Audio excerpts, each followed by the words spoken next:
Hello, Cleveland! Adam Curry, John C. Dvorak. It's Sunday, February 17th, 2019. This is your award-winning Gitmo Nation Media Assassination, episode 1113. This is No Agenda. Tracing Jamaican heritage and broadcasting live from the capital of the Drone Star State here in downtown Austin, Tejas, in the Cludio in the morning, everybody. I'm Adam Curry. And from northern Silicon Valley, where we're all talking metric, I'm John C. Dvorak. It's Crackpot and Buzzkill In the morning. And he weasels it in. Go ahead, talk about metric. Okay, here I am. I'm trying to print out the clip list. Yes. And I'm noticing this. It's cutting off the bottom clip. I don't know if anyone's noticed this, but I was saying, did you see a clip that says, oh, yeah, you have it. And so I'm thinking. Yes, I've noticed this several times. Yeah, and so I'm saying, well, let me just put more room at the bottom of the page before I print, and that's just solve the issue. But I got on my nerves because the thing doesn't print out, doesn't look right. So I started looking at all the settings, and then all of us, for some reason, this Epson printer, it has been set, and I can assure you that in a million years, I would not have done this. It's been set for A4 paper, which is that horrible, long, kind of goofy-looking paper that the Europeans use. It's what I grew up with. It doesn't feel bad to me. No, it feels awkward to me. And I also don't like the fact that it has a name A4 instead of a dimension, which I think is more appropriate for anything such as this, like 8.5 by 11. It's 8.5 inches by 11 inches. You know the size. What's the size of an A4 sheet? I don't know. 4? Yeah, see, there you 4. go. They're trying to separate you from reality. This is the kind of globalist thing that they do. Okay, got it. Now, I'm reminded of when I was a kid in the 60s, and then again when I was writing for, I think it was InfoWorld. When I was a kid, I was told in high school, and metric, get used to it. We're all going metric. And that didn't pan out, to say the least. And then so like 20 years later, it comes up in a conversation. I'm getting all kinds of memos from everyone. Get ready to go to A4 paper. The United States is going to have to use A4 paper by law. Because apparently you were going to have to do anything with the Europeans to even talk to them or send them a sheet or a letter or a memo. It has to be on A4 paper or you'll be arrested. This was probably one of the early globalist moves that took place. I think so. Well, so I'm saying, A4 paper is dumb, but okay. Because, everyone has the 8.5 by 11. Nothing came of it. Another bluff. Which brings me to Brexit, which I think this whole thing that's going to be some sort of a horrible disaster is also a bluff. Okay, I like where you're going with this. I tied it in. I got no clips, but I tied it in. Well, luckily the show has a clip. I got a clip right here. I got a Brexit clip for you. This was something that was not really picked up. Maybe you saw the president's Rose Garden speech about the national emergency. Yeah. He had quite a little preamble, and he had some post-amble as well, which is always, to me, the most entertaining. He's always ambling, isn't he? Yes. He had this to say about the UKs. The UK and the US, as you probably have been seeing and hearing, we're agreeing to go forward and preserve our trade agreement. You know all of the situation with respect to Brexit and the complexity and the problems, but we have a very good trading relationship with UK, and that's just been strengthened further. So with the UK, we're continuing our trade, and we are going to actually be increasing it very substantially as time goes by. We expect that the UK will be very, very substantially increased as it relates to trade with the United States. The relationship there also is very good. Yes, very good. Very bigger, very strong. Much more, much more trades. The greatest trades ever. We trade, we came, we trod, sawed, traded. I guess we cut some kind of deal. Yeah, it seems that I'm guessing we're going to see a lot more British jams and jellies. Ooh. I don't really have an update. Aren't they in the middle of some deliberation at the moment in the Brexit process? I think they're all in straitjackets at this point. No, it's kind of sad because even if you go to Euronews, you're just looking for some news. you can't really get it. It's just on Brexit. It's just like, maybe a thing here or there. It just doesn't seem like they've got anything. It's because they got nothing. They got nothing. That would make sense. I did learn something about Europe, actually. Something really important. Remember the news article that we had maybe 2 shows ago about the Italians kicking the French ambassador out? Yeah, well, I think it was mutual. Did this begin with the French recalling the ambassador to Italy? Aren't the French the aggressors in this deal? No, I think the Italians were the aggressors. The Italians. I thought it was the French because they were irked about the Italians. Unfortunately, we should know all this. They were irked about the Italians meddling in their yellow vest protests. Well, that wasn't. I think France. Oh yeah, it does say this. France is sending its ambassador back to Italy following the biggest diplomatic dispute between the two countries since World War II. Said European Affairs Minister. Blah blah blah blah. They said a dramatic spat. Well, it turns out this has nothing to do with the yellow vests. Nothing at all. It has to do with France and their involvement in Africa. And this makes more sense. Yeah, when I heard this report, one of our producers sent it to me. I was like, wow, of course we knew this, I guess, but maybe I didn't know it. Seems kind of stupid. What we do know is that the European Union, in particular France and Germany, they have deals with Africa. We've got the European African, what is it? It's some kind of one of these big compacts, one of these large agreements. And they have always felt that the EU cannot live without Africa and vice versa. It turns out it's really France. And when you hear this report, it's a head slapper. In January, Italy's Deputy Prime Minister Luigi Di Maio accused France of fueling the migrant crisis by controlling the economies of former African colonies through the local currency, the CFA. France is one of those countries that by printing money for 14 African states prevents their economic development and contributes to the fact that the refugees leave and then die in the sea or arrive on our coasts. So this is the dispute. Italy is saying, and this report continues, Italy is saying that because France really controls the economies of 14 different African countries, that it is because of their policy that is impoverishing these countries, and that's why the young men are getting on boats and dying in the seas off the coast of Italy, or a lot of them, of course, do make it. They're now in Lampedusa and the island in the south of Italy. And when you listen to the control France has over 14 countries, it's... Well, let's do a little background on this. We have to remember there's a lot of French colonies in Africa in the old colonial days. This is the background. And most of Africa, if they have a second language from their own native tongue, is French. Yeah.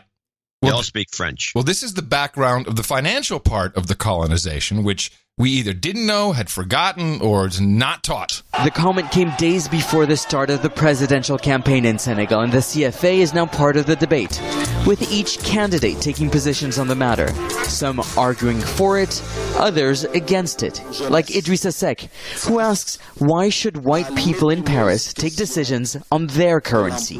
The Central African franc, or the CFA, has a fixed exchange rate with the euro, so Europeans can bring euros to Africa and easily swap them for the CFA. But state regulators make it difficult for Africans to take CFA out of their country and swap them into euros. Under an arrangement dating back more than 70 years, France's central bank controls the treasury of all 14 countries, leaving these nations with a limited supply of liquidity. This guarantees a certain level of stability to the currency, allowing our giant to shop at her favorite French supermarket. Because French companies profit from this arrangement. It allows them easy access to a growing market of over 100 million people. But there's also growing resentment towards this currency, not just here in Senegal, but throughout Francophone West Africa. France, get out. A graffiti found in various avenues of the capital. Sanya is behind the messaging. We want a common currency, but for West African countries only, without France's involvement. Or why couldn't we have our own currency like Morocco and Algeria? They are doing much better than us. France is so far. yet so close. While money travels more freely than people, Europe continues to attract young African men. For Jan's family, the journey is worth the risk.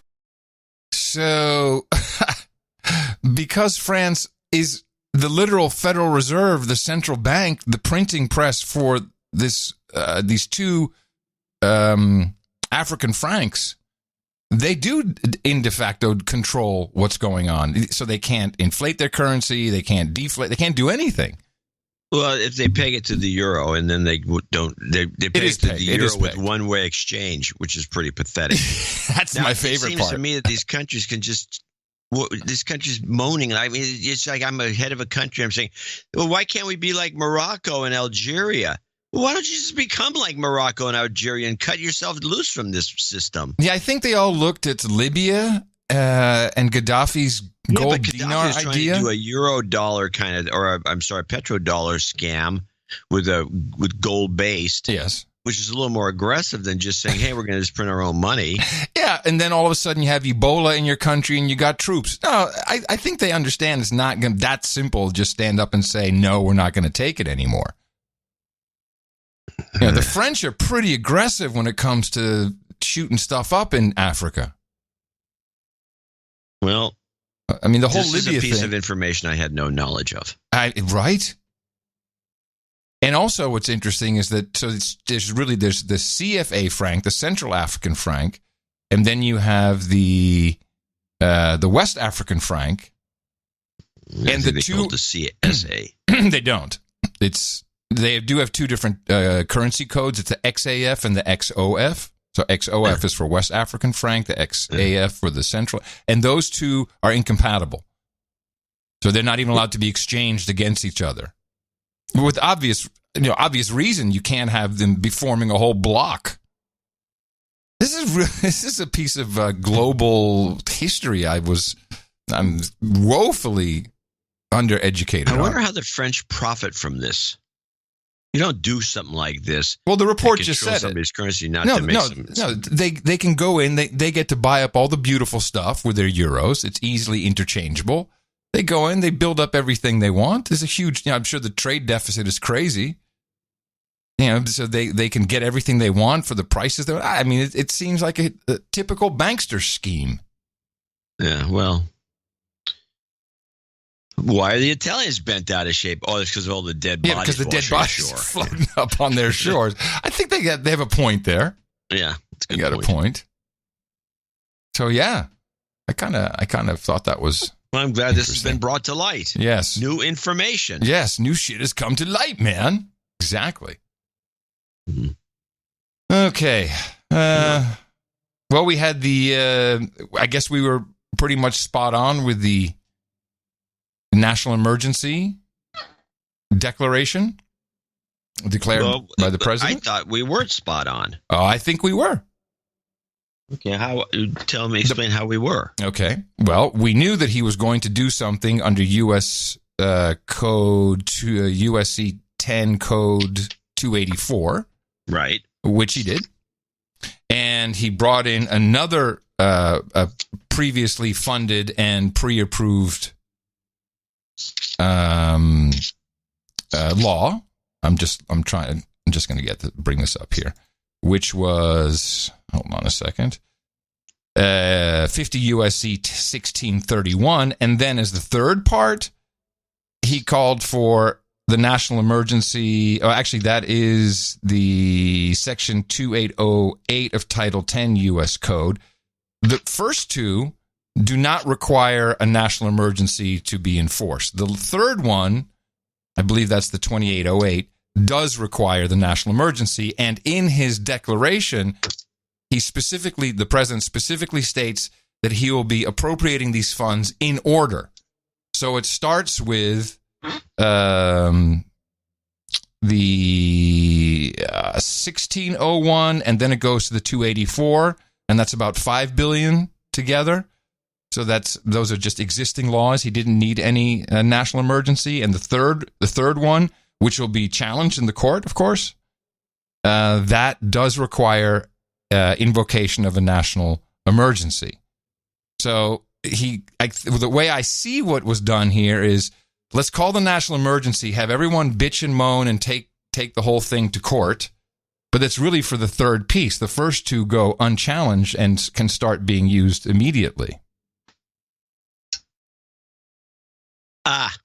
Well, so partially right. I would think he would. I think the other approach would have been just to do the other without the national emergency, just push those two elements into play. But you're saying is it was a distraction. What you're saying is the national emergency itself was the distraction, which will draw attention away from the fact that he's already got a bunch of money ready to go. Well, yeah, exactly. And so that probably won't even be challenged. They'll all be looking at the national emergency. I did like how he positioned this. It was one of his best run-on, up-talking sentences ever. The order is signed, and I'll sign the final papers as soon as I get into the Oval Office. And we will have a national emergency, and we will then be sued, and they will sue us in the Ninth Circuit, even though it shouldn't be there. And we will possibly get a bad ruling, and then we'll get another bad ruling, and then we'll end up in the Supreme Court, and hopefully we'll get a fair shake, and we'll win in the Supreme Court, just like the ban. They sued us in the Ninth Circuit, and we lost, and then we lost in the appellate division. And then we went to the Supreme Court, and we won. And it was very interesting because yesterday they were talking about the ban. Because we have a ban. It's very helpful, Madam Secretary. Is that right? Without the ban, we'd have a bigger problem. We have a ban on certain... No, you get the idea. He knows exactly what's going to happen, and he doesn't care because it's for the last $3 billion, and he got an extra $1 billion. Through the legislation that came from the House and the Senate. Yeah, well, that works out then. Well, yeah. That's pretty sly. Yeah. And what's interesting is that everyone's probably the only show that would point out this gambit, because they talked about it on PBS, and they did have the woman, that Alcindor woman, come on, and she showed the different monies and where they're coming from, but she never put two and two together like you just did. Yeah, I'm sorry. It takes, you got to be kind of dumb to get through this stuff. I think if you overthink everything like most of these jamokes do, that's when you get confused. Like this was NPR with WAPO journalist Karen Tumulty. I'm not sure what her name is. And she's trying to explain even just how a national emergency is, it's not even defined properly. This is something that presidents just don't do. It's, we have standards and we have morals and we have traditions. And, well, listen. Once again, we are reminded that the real checks on presidential power in our system have always been norms. This is interesting to me. We have absolute checks and balances within our three branches of government, or the what would AOC call them? The three halls of Congress. Something. That's whatever she calls them. Of course, we have checks and balances, but she feels, this WAPO journalist, who would know, feels that it's only based on norms. More than laws and even court decisions. And Donald Trump is no respecter of norms. So, yes, there are some checks built into the statute. If what the people who wrote it figured is, if there was enough political pressure, you might be able to stop the president because you could pass a resolution in one house that would be privileged in the other and that could block it. But, it does not appear that they would have the votes to override a presidential veto of that legislation. So again, I think the big lesson of the Trump presidency has been how much we have depended on norms to prevent presidential overreach. And this president, is no respecter of those. Karen, just very briefly, remind us what you mean by norms. Give us an example or two of something that matters. This is my favorite part. This is what the clip is about. Just remind us, what norms are you talking about? Now, it'll take her about 30 seconds to say nothing. That is not being respected or that's being cast aside. Well, you look at it's on in every level of policy. I mean, you even look at the fact that this country built most of kind of the international systems, the alliances that we have. But we see the president going out and talking about pulling out of treaties and getting out of NATO. Where are the norms, lady? And just anywhere he sees them. I mean, he sees them and he just the norms. He looks at presidential power, I think, in a way that we have never seen, at least in our lifetimes, a president who looks at them that way.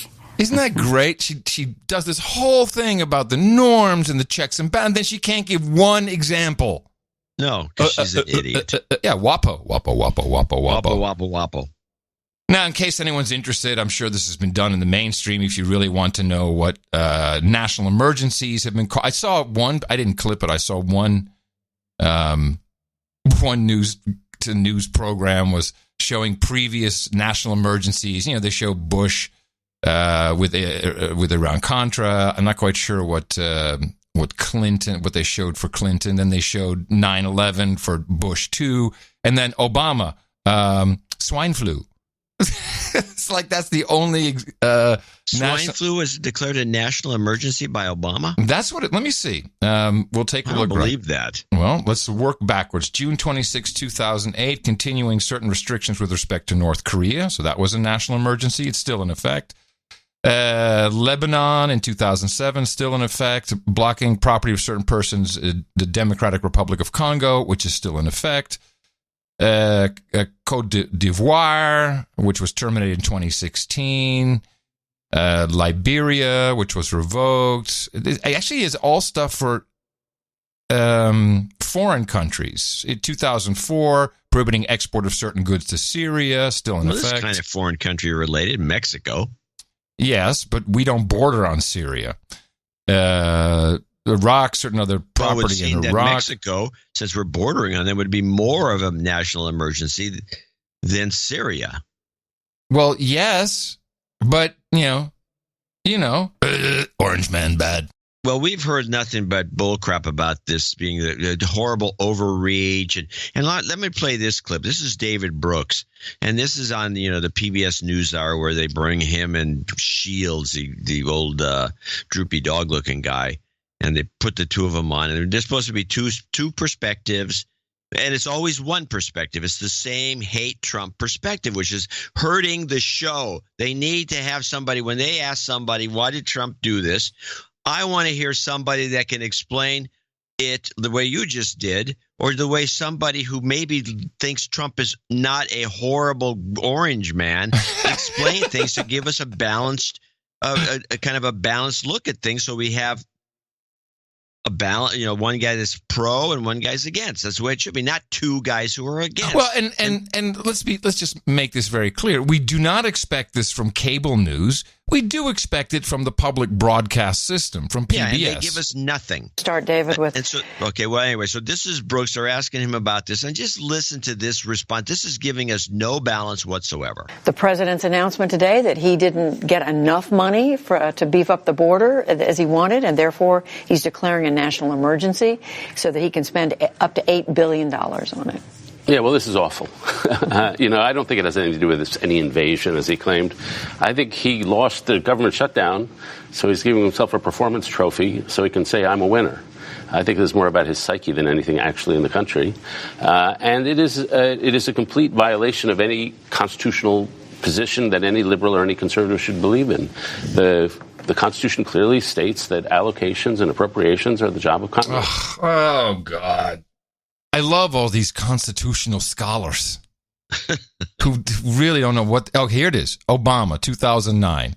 National emergency with respect to the 2009 H1N1 influenza pandemic, which was never terminated, by the way.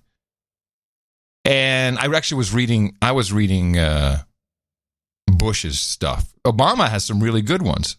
So that was the first, was the swine flu. Then it was Somalia, Libya. And here's the one that Trump is using: blocking property of transnational crime organizations, and that has been continued. Then we go to Yemen. Then we go to, interesting, 2012, blocking property of the government of the Russian Federation relating to the disposition of highly enriched uranium extracted from nuclear weapons, which was revoked in 2015, just in time for them to do that Iranian 1 deal. Then we have Ukraine. Then we got South Sudan. Then we got Central African Republic. I don't remember that one. Then we have Venezuela, which started 2015, blocking property and suspending entry of certain persons contributing to the situation in Venezuela. And 2015, blocking the property of certain persons engaging in significant malicious cyber-enabled activities. And the last one he did was Burundi. So, this has been used a lot. It's just never for Mexico, apparently. Or at least not specifically. And it still isn't used specifically for that. It's for the transnational crime, for drugs and human trafficking.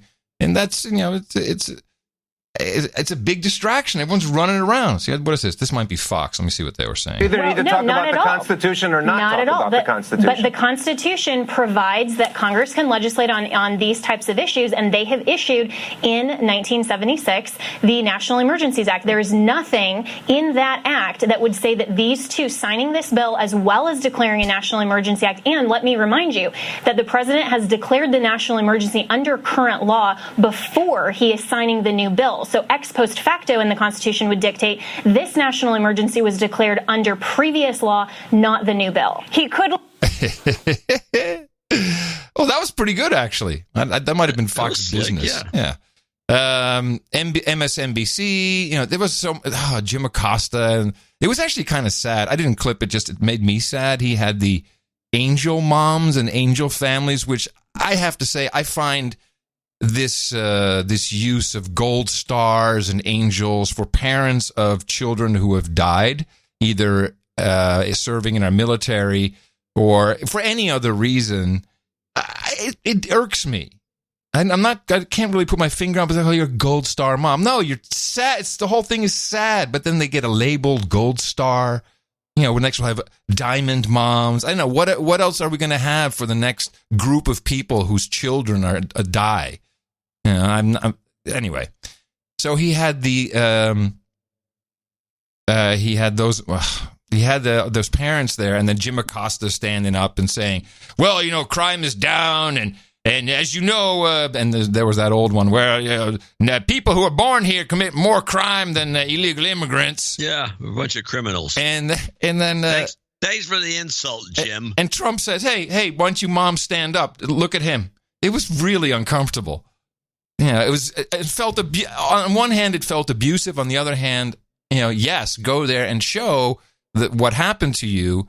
And I guess what the president should have said is, if it was your kid, Acosta, how much is that worth? $1 billion, $5 billion, $8 billion? Would you care if it was your kid? But the president never does that. Well, the president doesn't do. I mean, the president could do that. That's kind of not what his style is. Well, having these moms stand up is. Well, I know that's pathetic too, but I think the better way he could have done this whole thing, and he should have been doing it this way the whole time. I don't get why he hasn't, and why he's got advisors. That we talked about it before. Pull up those old clips of Nancy and Feinstein and everybody in between going on and on and on in the past about how we need a wall. And do what Ross Perot used to do, show examples. Right, but in this case, when you're declaring the emergency, that has no bearing on the emergency. No, now I'm saying this should have been done months ago. Earlier.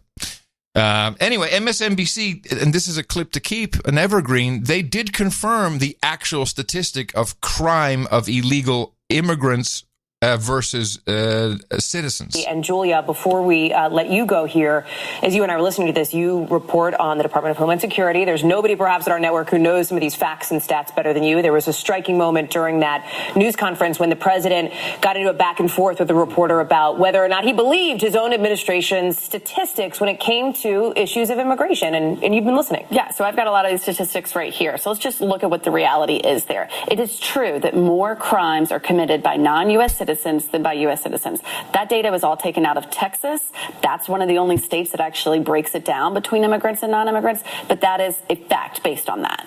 Oh, okay. How inconvenient. Well, that doesn't fit in with everything everyone's saying. How inconvenient. Thanks, MSNBC. We always appreciate your fact-checking. Well, let's listen to how Democracy Now! Covers this thing. Because they hate it, of course. And I got a clip, 2 clips, but the one started with this rundown of Thursday budget vote. Both the House and Senate passed the measure Thursday that came out of the bipartisan conference committee earlier this week. The bill includes nearly $1.4 billion to build 55 miles of new border barriers out of steel, far less than the $5.7 billion requested by President Trump. Senate Majority Leader Mitch McConnell took to the Senate floor Thursday to announce President Trump's decision to sign the spending bill. As some had speculated and many Democrats feared, McConnell confirmed Trump's plan to declare a national emergency in an attempt to circumvent Congress for his $5.7 billion in border wall funding. I've just had an opportunity to speak with President Trump, and he, I would say to all my colleagues, has indicated he's prepared to sign the bill. He will also be issuing a national emergency declaration at the same time.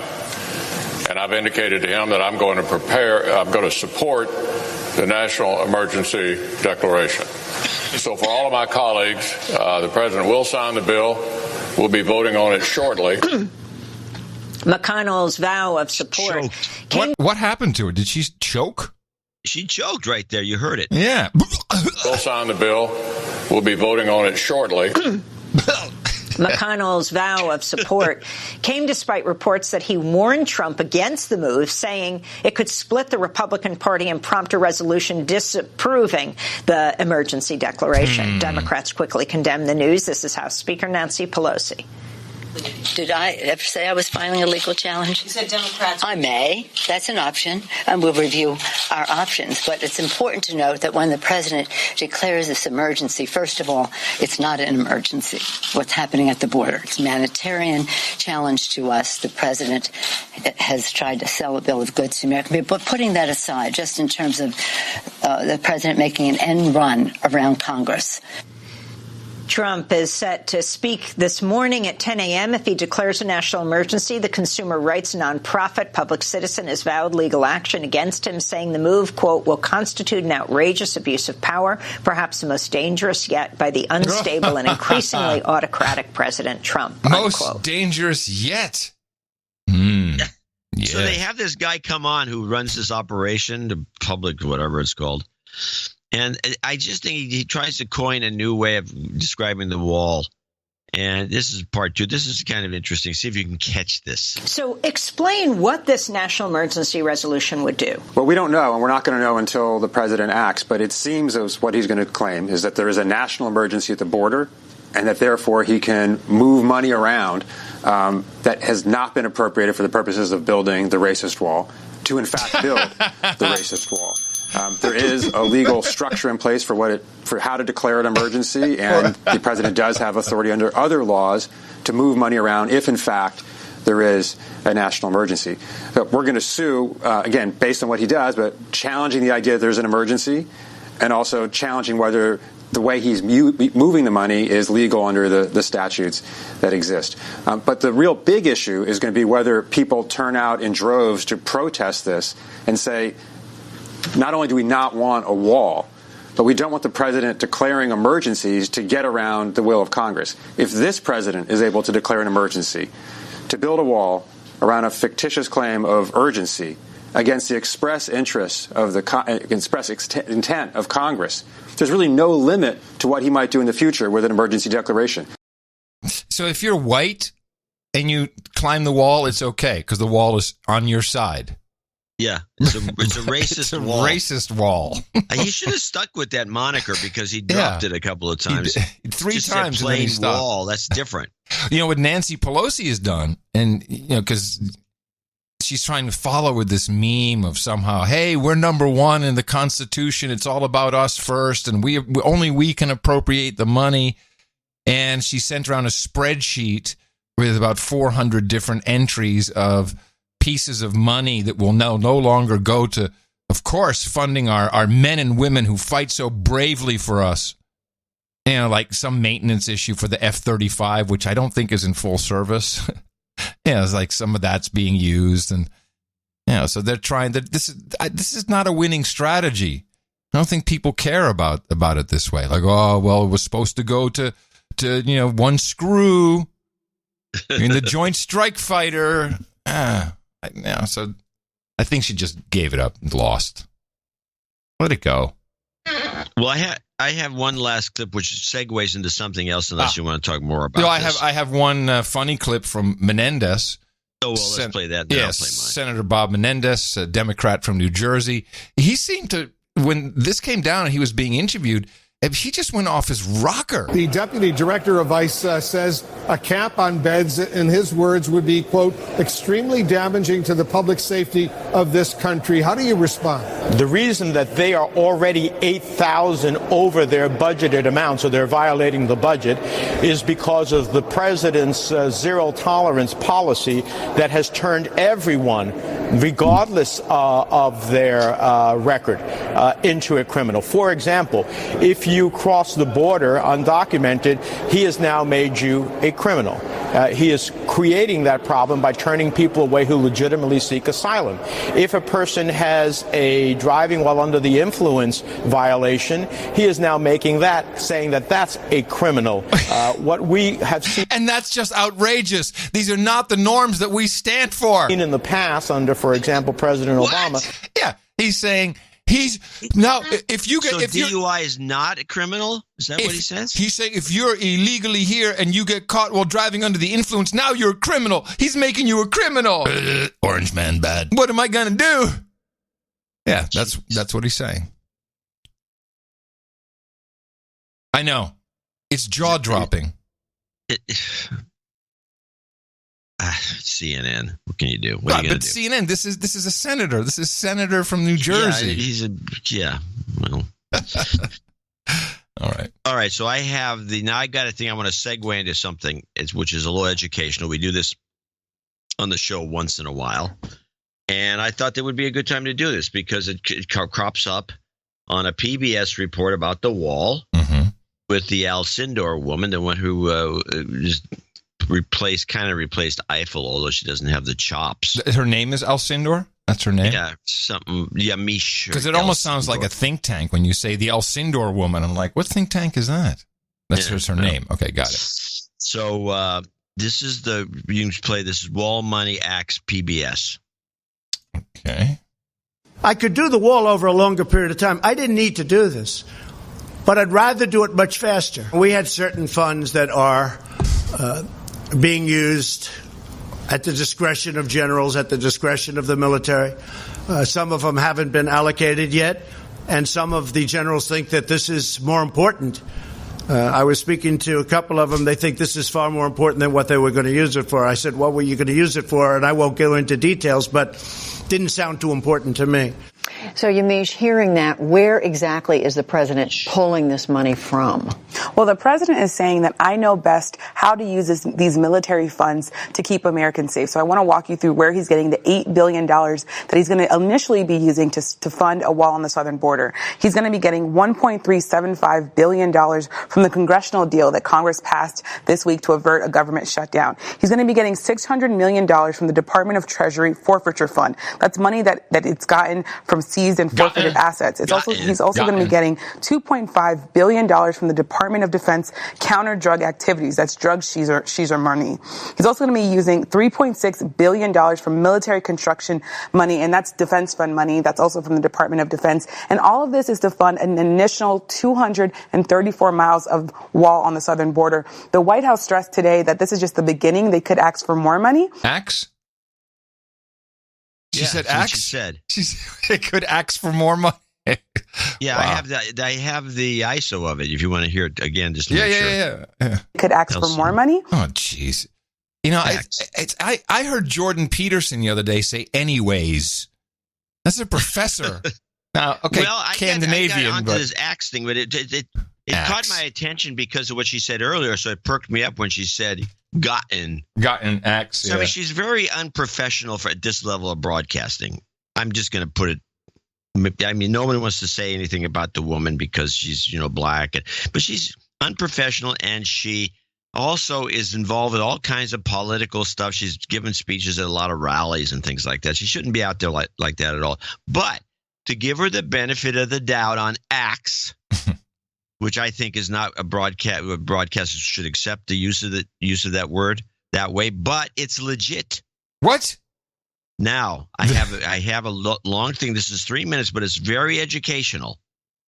This is the NPR lecture on acts versus ask. Oh my God. Okay, hold on a second. So several years ago, we started identifying this popping up amongst white millennials. And it came from urban America. Let me ask you something. Yo, bro, let me ask you something. Mainly black, but it traveled all over. But I would say really mainly urban. Urban blacks. And, and of course that carried on to, people in the mainstream like Jay-Z and a lot of the hip hoppers all say axe, and you hear it in award shows and you see it on television. And now you're going to tell me, I guess it's okay. Well, no, wait. I'm not going to say it's okay, and I don't think it's okay in the broadcast sense. That's for sure. It should not be on a news show. But in fact, it's okay. About the word ask. It's not uncommon to hear that word pronounced axe. To many, that's a mispronunciation. But can I just guess? Can I just guess? I'm going to guess. I don't know what you're guessing. Well, I'm going to guess what this clip is about. Could this clip be about the sad fact that many people are dyslexic and go untreated? No, you're wrong. But as NPR's Shireen Marisol Meraji reports, axe is as old as English itself. Axe has gotten a bad rap. If you say axe, it's often assumed you're poor, you're black, you're uneducated. New York City's first African-American schools chancellor put the word on his list of speech demons to be eradicated. It's the most noticeable term in African-Americanisms. That's Gerard McClendon, education professor and the author of Axe or Ask, the African-American Guide to Better English. McClendon says his parents taught him there's a time and a place to use axe because they were well aware of its stigma. When you're with your little friends, you can speak any way you want to speak, all right? But the minute you get in a spelling bee or in a job interview, switch it up quick. I've taught my children to do that as well. If it happens 4 times in a sentence, probably going to get 2 axes, 2 asks. Sketch comedy duo Keegan-Michael Key and Jordan Peele joke that because they're mixed race, they're constantly switching back and forth from axe to ask. Yeah, if when a cop comes up to you, you definitely throw out asks. If you got 4 asks in that sentence, then you're going to go 4 and on. Ask away, officer. Ask away. Whatever you want to ask me, I'm more than happy to answer, officer. Is that the only question you wanted to ask us? I'm Jussie Smollett. I'm the president of the American Dialect Society. I believe I'm here to talk about the historical pronunciation of axe for ask. Scheidlauer says axe has been used since the 8th century and derives from the Old English verb axion. The people who use the axe pronunciation are using the pronunciation that has been handed down in an unbroken form for 1,000 years. It is not a new thing. It is not a mistake. It is a regular feature of English. Chaucer used axe. It's in the first complete English translation of the Bible, the Coverdale Bible. Axe, and it shall be given.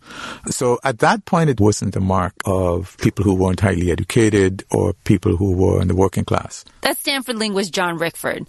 Rickford says it's hard to pinpoint why axe stopped being popular but stayed put in the American South and the Caribbean, where he's originally from. Over time, it became a kind of marker of identity. Indians in South Africa use axe. Black Caribbeans use axe. African Americans use axe.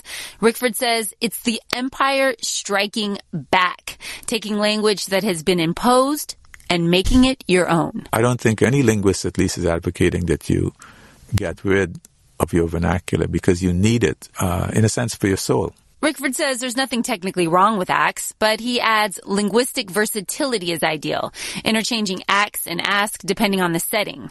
Code switching. He says few know about axe's Chaucerian roots, so take Key and Peele's advice when getting pulled over. Go 4 and on. Ask away, officer. Ask away. Whatever you want to ask me, I'm more than happy to answer, officer. Shireen Marisol Meraji, NPR News. Well, this is interesting. Yes, the black urban Experience apparently is Chaucerian. Chaucerian? From Chaucer. That's where he used the axe all the time. Well, so what this does is it says that old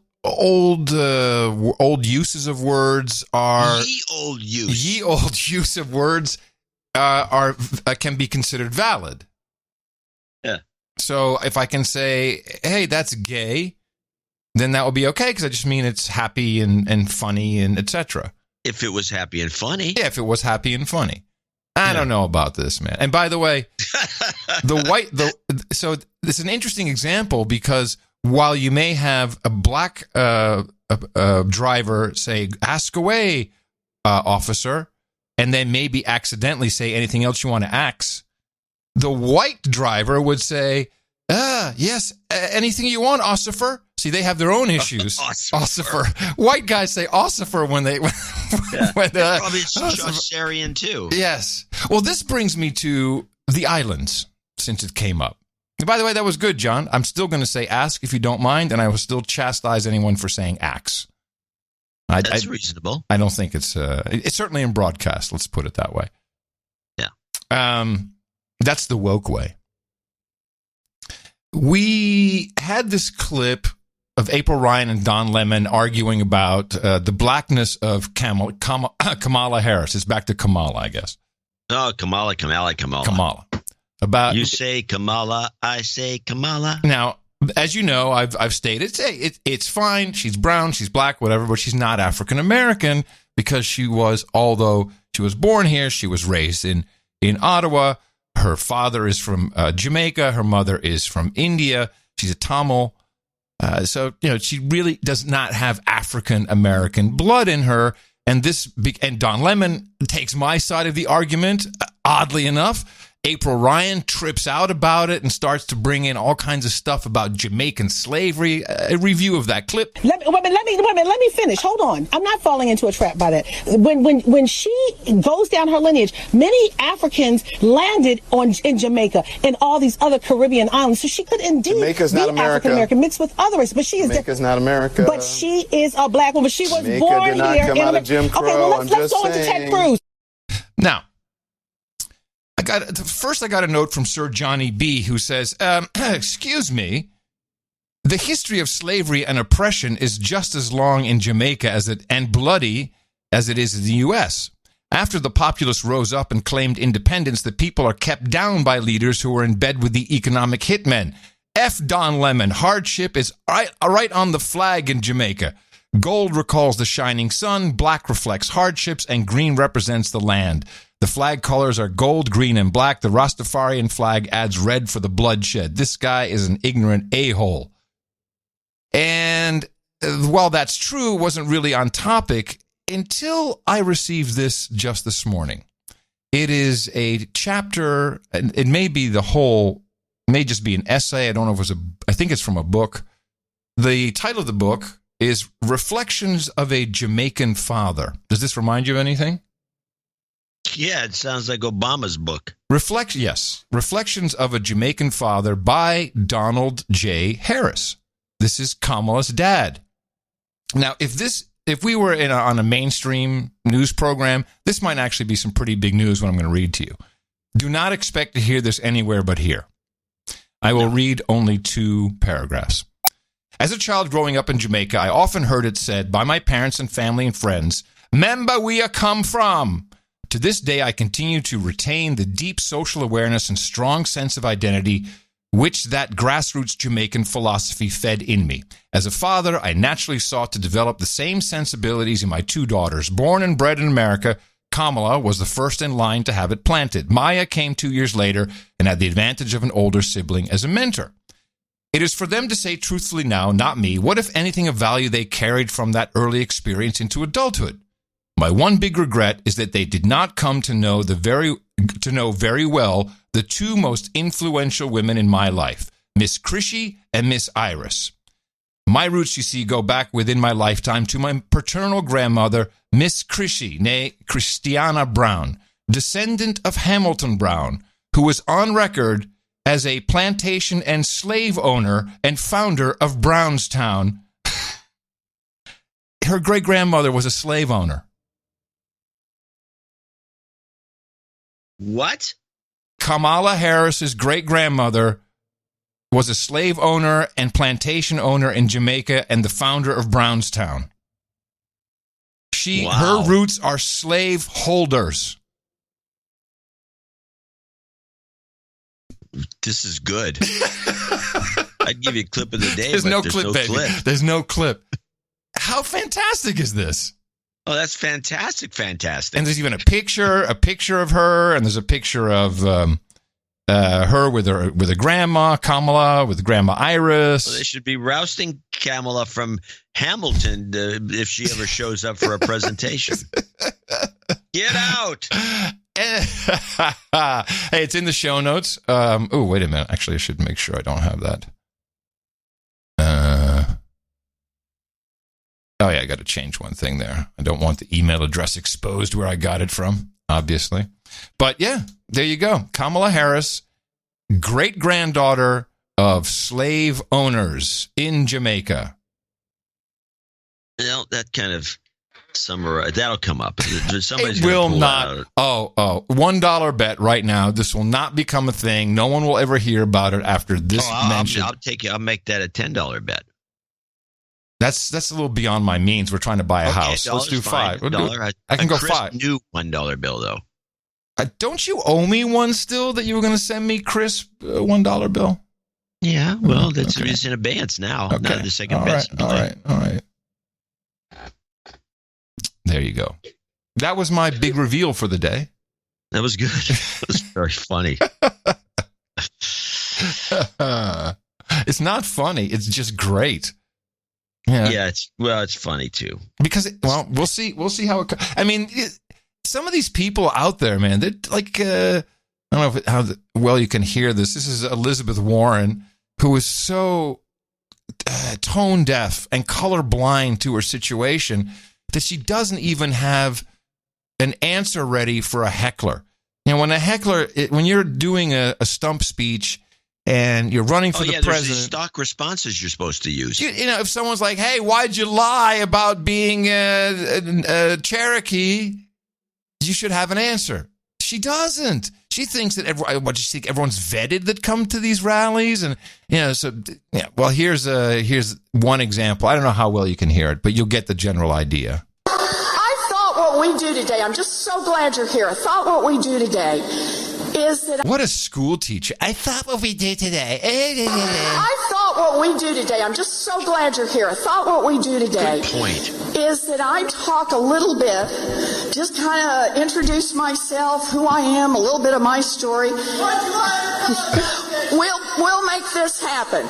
So why'd you lie? It keeps yelling. Of course, people surround the guy right away, but then she keeps going. And then we're there. Hold on. We'll get to lots of policy. I absolutely promise. Okay, be easy. And then what we'll talk about is we'll do policy and we'll do as many questions as we possibly can. So it's like talking to a group of kindergartners on career day. No, I think you nailed it. I've always wondered what is wrong with this woman. She talks as if she's a school teacher introducing herself to a new class of 4th graders or 5th graders. Yeah. And then when they get uppity, she goes, "Be easy." Be easy. It's take it easy, Liz. Be easy. Jeez. No, she's very much like a school marm. Yeah. Now we'll have lots of questions later, class. We're putting together my handicap list. And, she's on the A list, but she's not. Can you even use the term handicap for anything? Shouldn't it be? You can't for horses. You can't for any betting phenomenon. Well, it's one of those words, man. Yeah, I'm not. No. We possibly can. So I appreciate that you're here. What I wanted to start with today is to tell you. Just yelling in the background. It's okay. We're good. It's okay. And notice it's weak. How about she say, "Get that idiot out of here"? No, that would be too much like Trump. That would be wrong. We have norms in this country. Norm. We have Norm. Norm sitting at the bar. Yeah, we got Norms in this country. Yeah. And no other gaffes that I found from any other people. Well, I've got the one clip that I wanted to get out of the way, which is, do you know what's going on in Haiti right now? It's not being much reported. Yeah, of course I've been following it, and even producers who track Haiti for us also have been kind of coming up empty-handed, other than the main question, what happened to the hundreds of millions of dollars the Clintons raised, all the good stuff they did, all the people they put into government, the baseball making factory, the basket weaving factory, the new Clinton hotel and resort. What happened to all of that?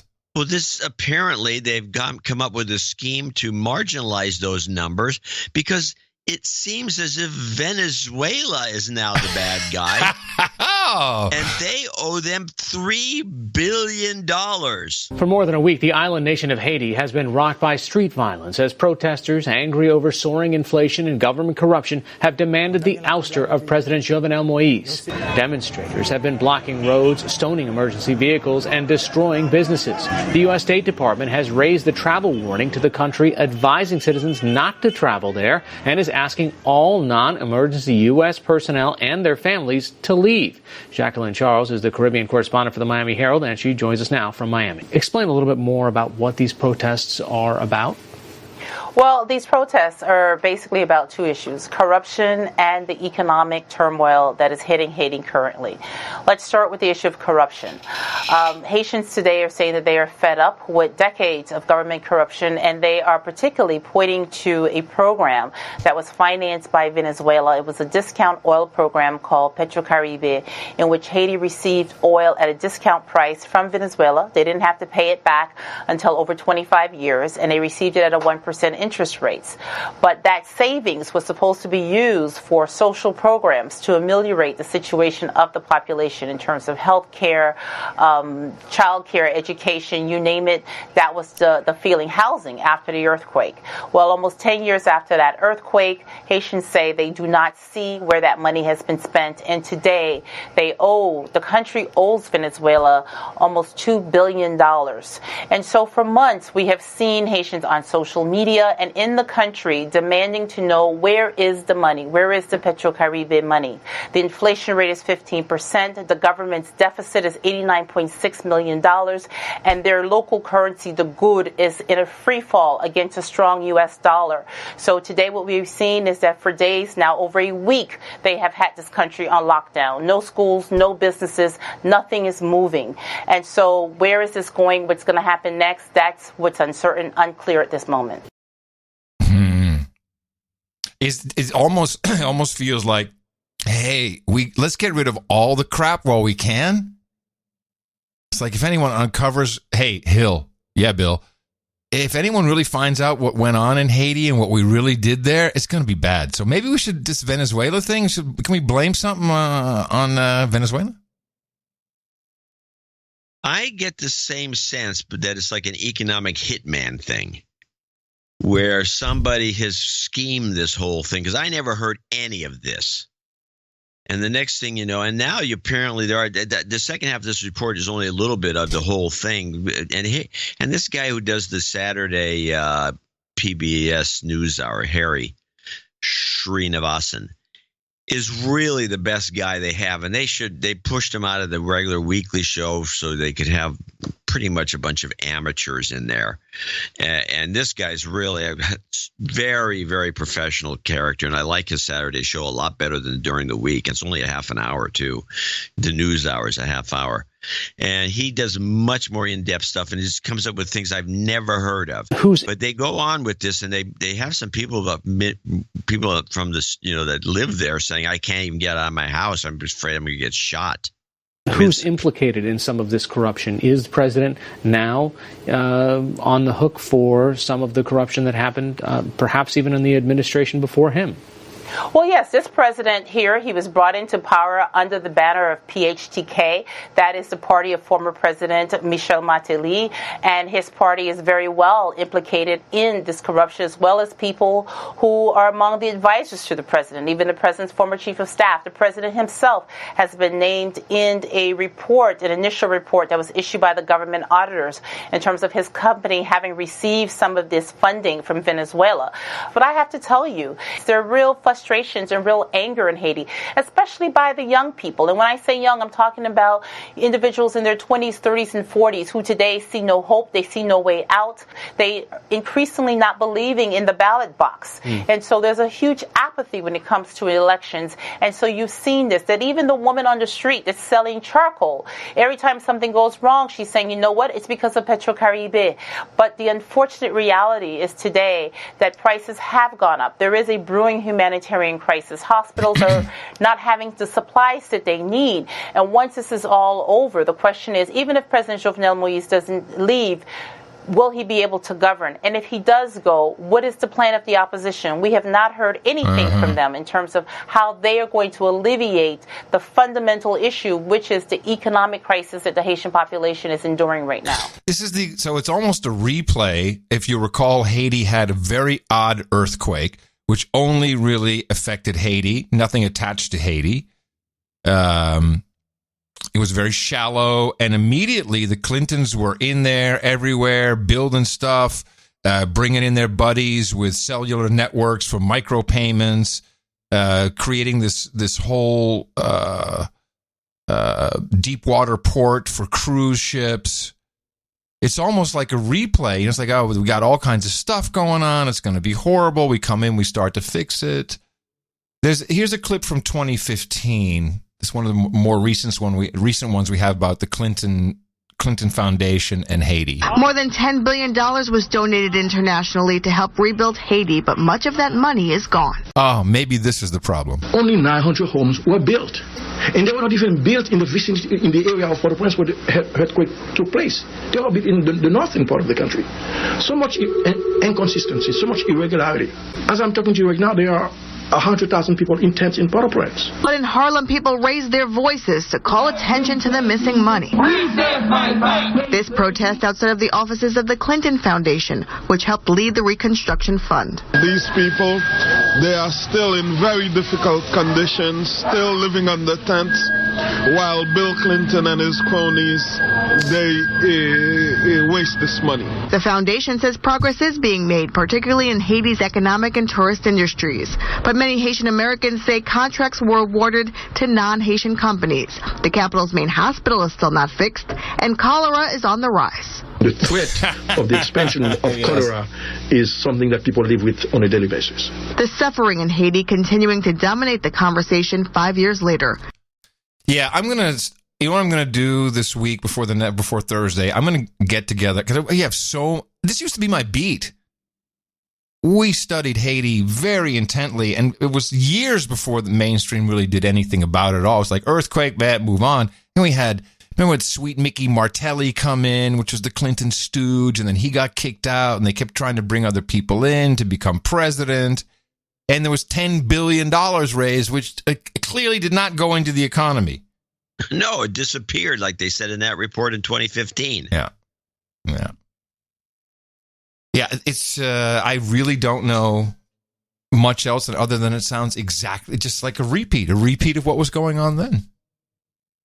Well, it's actually, if you look at the videos, it looks a lot worse. It does. Well, I promised to have some older clips, so maybe we can start piecing this together by Thursday. But now, I'd like to thank you for your courage and say in the morning to you, the man who put the C in cholera, John C. Dvorak. In the morning to you, best for Adam Curry. In the morning, all ships and sea boots on the ground, feet in the air, subs in the water. Name is nice in there. And in the morning to the Troll Room, noagendastream.com. That's where the trolls love to hang out on Thursdays and Sundays, and they are very helpful. I suggest you go by even early before the show starts. There's always something fun going on with our pre-streams, people spinning tunes. It's good. That's noagendastream.com. And if you're a troll, you'll feel right at home. Also, in the morning to Darren O'Neill, who did a pre-stream this morning in the Troll Room. He brought us the artwork for episode 1112. We titled that El Valvador, with a V for Valvador and Valentine Day. And it was just kind of a nice Valentine Day image. I heart no agenda, as in the old I Heart New York logo. And it had something pretty about it that we enjoyed. Yeah.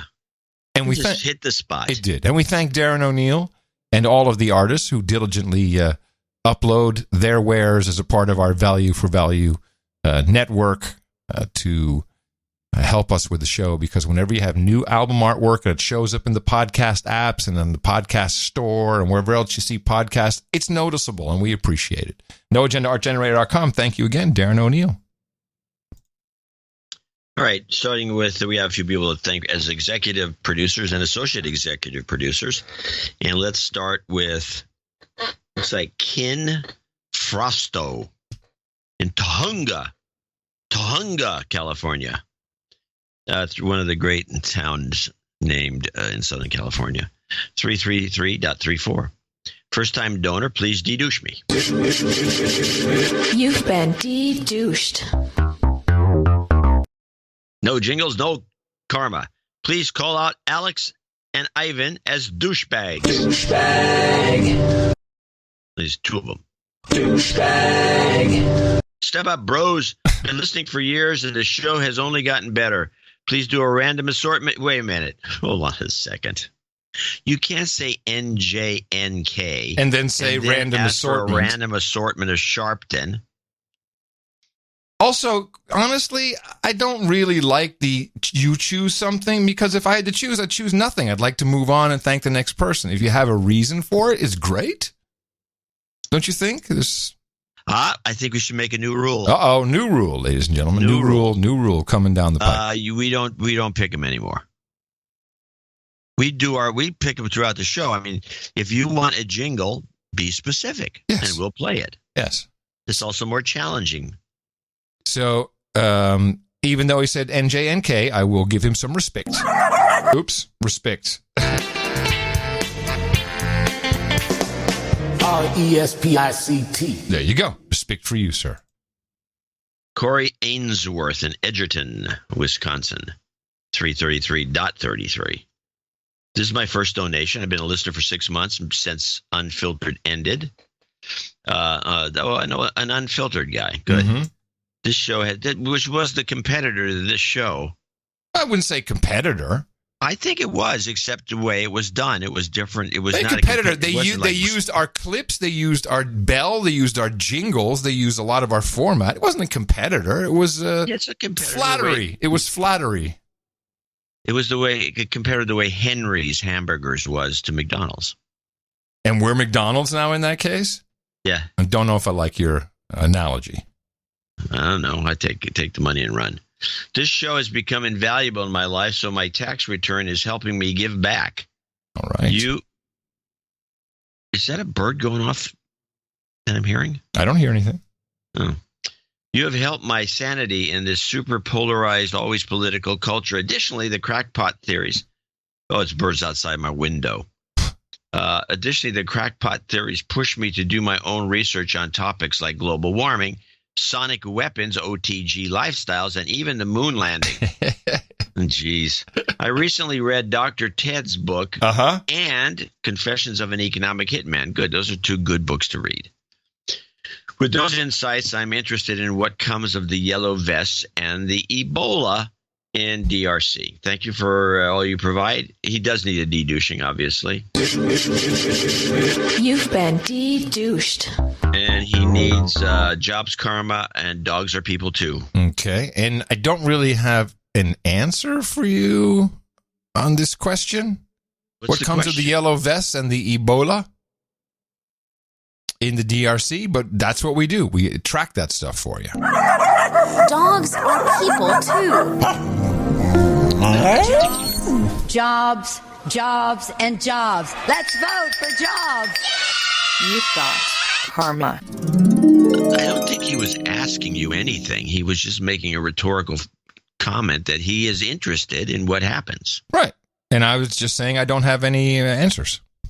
Yeah, but he wasn't asking. Okay, I'm sorry.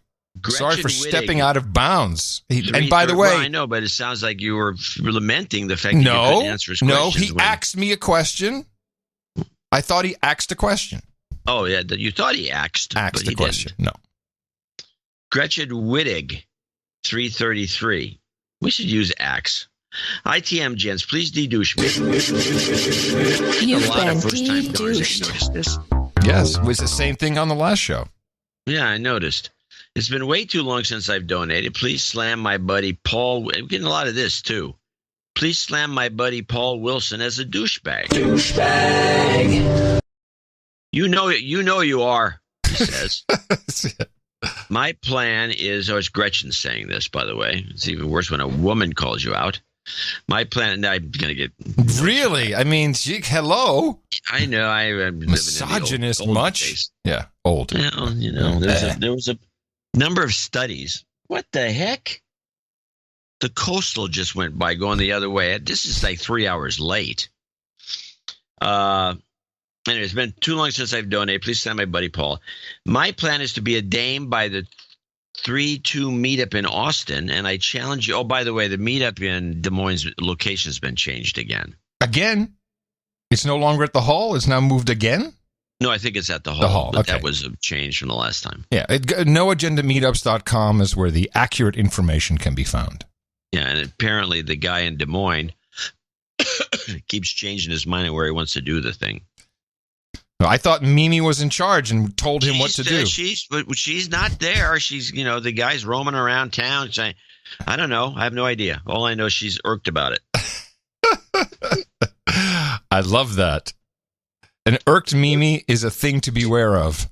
The 3-2 meetup in Austin. I challenge you to beat me to it, Paul. Huh. I recently met a fellow listener, John, on a plane to Memphis. It says plan, but I'm going to say plane. And I'm going to go ahead and call him out as a douchebag. Douchebag. Some random guy. Hey, you douchebag. Here's what happened. It's like I met another guy on a plane to Memphis. And hey, that guy didn't donate either, even though he listened. So douchebag. That makes sense. The name would have been funnier. Anyway, hope to see you both at the meetup. For jingles, I'd like to hear about John's ants. Love you, mean it, Gretchen. All right, Gretchen, thank you very much for your support. I got ants.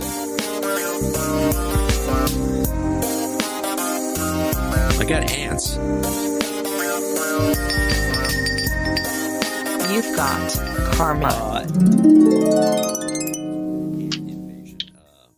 Sabode Peth, or Pethy, in Metairie, Louisiana, 218. He'll be our first associate executive producer. Jingle request: Obama, no, and little girl, yay, don't eat me. Oh no, little girl yelling, don't eat me. AOC. Interesting. I tried watching CNN, Fox, etc. one evening, and I could not stomach it. That's why Adam watches it for you. I can't stomach it either. I think I should leave it to the NAEMDs, expert media deconstructionists. Look forward to the meetup in Austin. Yes, Sabode. It's going to be a great meetup. I'm very excited about it. Okay, you know what? No.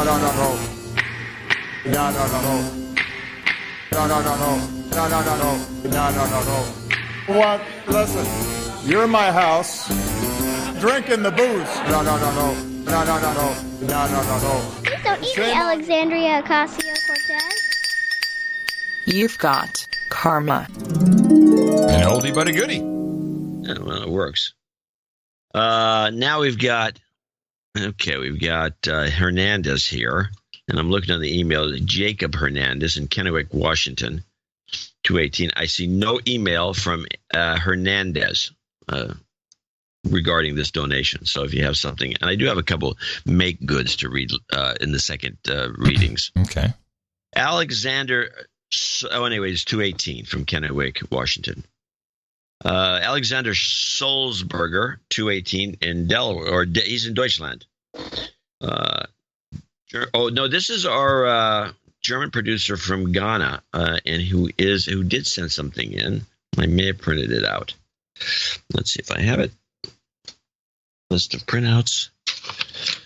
course, those seem to have disappeared. So I will go to the email appropriately. Sulzberger. We're going to the squirrel mail, people. Step back, squirrel mail into house. When you need to find an email for a donation, squirrel mail has asked the question. Hold on. Now you got to wait for this. We got to wait for this. He's going to find it. Will he find it? Will he find the donation email? He may find it in his...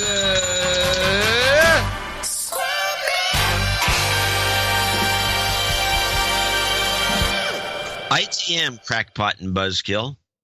After the recent email reply from John, I need to take this 218 promo producership offer in the newsletter. He becomes an executive producer. We did have a special offer for anyone who donated $218 to become executive producers in this show.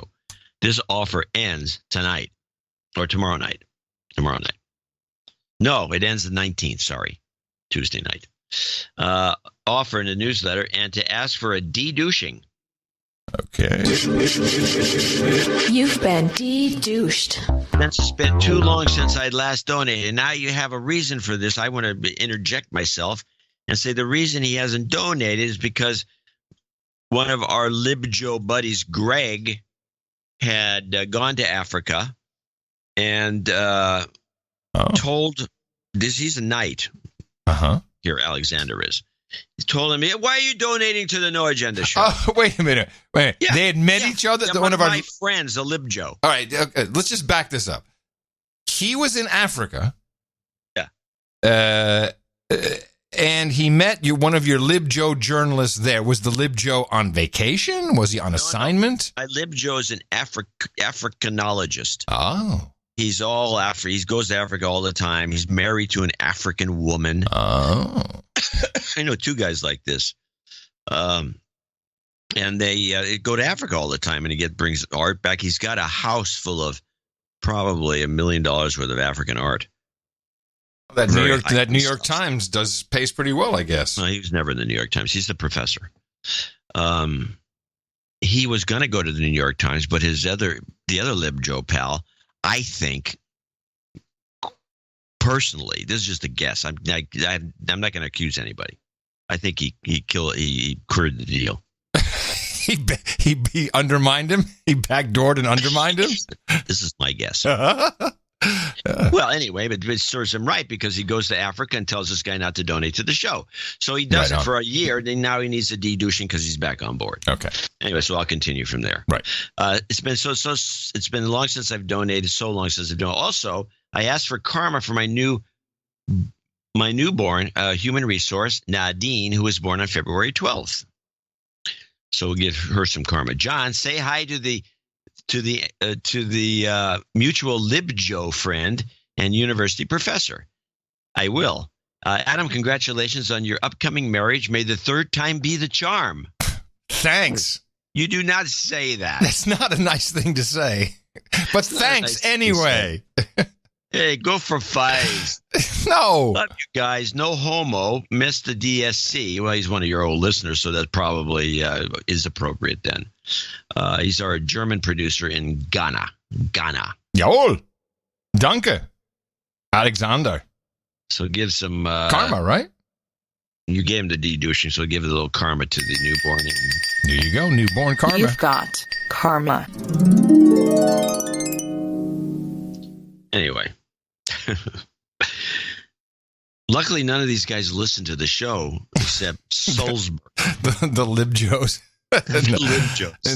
They would can't take it. It's the phone would be ringing off your hook. The Harris story that you brought up from just a quote from the book, that it would blow anyone's brains up. Oh! So we had a number of people that took the 218 offer, including Sabode and Jacob and Alexander and now Jonathan Greenlee, $218. These will all be promoted to executive producer. That's right. That was your special. I have to say, and I understand why, but I kind of miss your funny pictures. Well, I'm going to have to cut the funny pictures down to next to nothing. That's why I only ran one humorous photo. Yeah.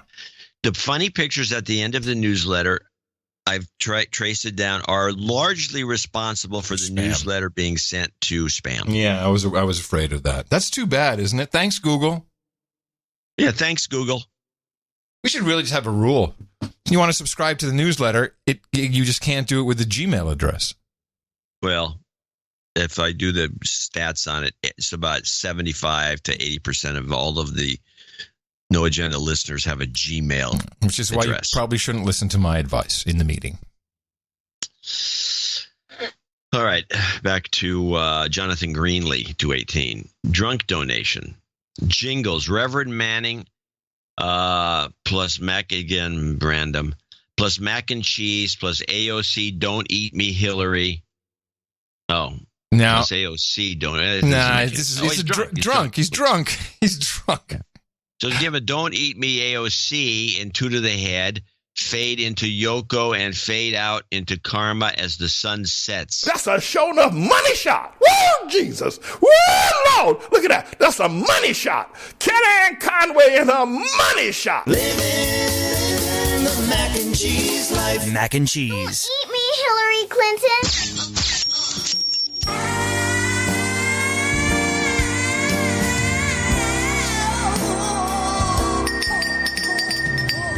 You've got karma. Drunk or not, I can roll them out. Jeffrey Fields in San Marcos, Texas, $218.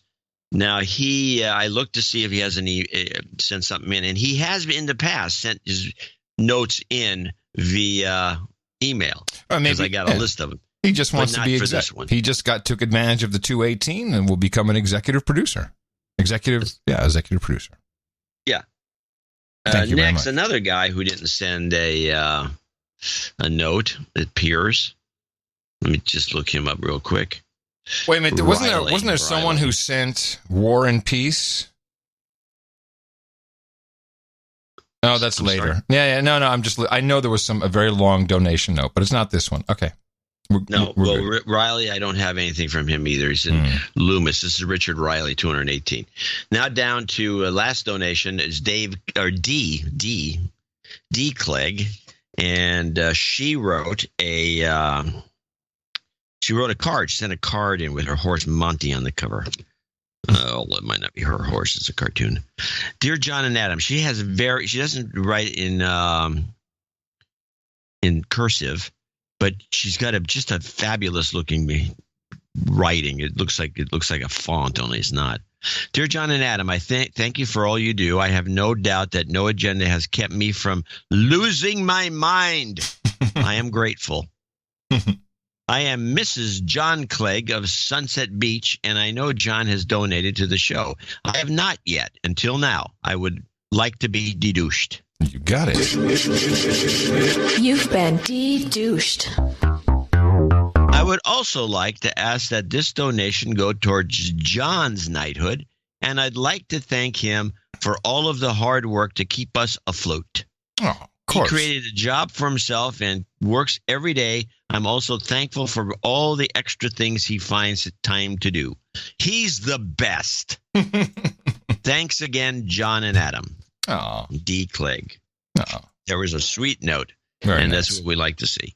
That concludes our list of associate and executive producers for show 1113. Yeah. And so we want to thank these folks for helping keeping this thing going. So the way I read the rules of donation for this particular episode, we have a nice list of executive producers, and D. Clegg will be our one associate executive producer. As the 218 special combo deal got you an exec producership for this show and this show only. Yeah. All right. Fantastic. Well, we congratulate. Well, it does expire on the 19th, so it's still possible to if people still send in? Okay. If people still send executive producership for the next show, 11-14. Excellent. It's possible. Excellent. Well, thank you to our executive producers and our sole associate executive producer. It's the way our Value for Value network works. It's how... it's how, you look at what this show does for you. What is it worth to you? You send that into us. End of story. Some people just do crazy things for the show. I got a map of our 11-11-11 Super Karma Geocoin. Oh, yeah. Holy crap. This thing has traveled 100,000 miles? No, not 100,000. Keeps going. People grab it and then they go to Europe. They go to Africa. I put it in the show notes. So this geocoin has gone from America to South America to Vietnam, Indonesia, Japan. Looks like India is on there. Different Scandinavia. Some spook got a hold of it. Some spook. It's now off the coast of Venezuela. It went. Well, the spook apparently came from. It looks like Scandinavia, and the spook net took it down to Venezuela. So it's in Venezuela. It's a part of the. Maybe it's an economic hitman type deal where they just keep follow the coin. Could be the coin could now be part of some code. We got to keep our eye on this. You can find that. I think it was at geocaching.com. I'll put it in the show notes. But again, thank you for supporting the show. As you can see, it can be done in many different ways. And we'll be thanking more people $50 and above in our second segment. And remember, we have another show coming up on Thursday for you. You can support the work at Dvorak.org/NA. And what we call this is a formula. We like you to go out there and propagate it. Our formula is this. We go out, we hit people in the mouth.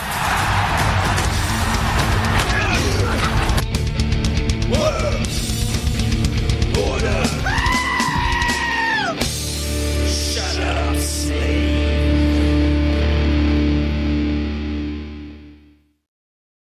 I've been looking at this 5G stuff. Ooh. Yeah, number of different ways I'm looking at the 5G.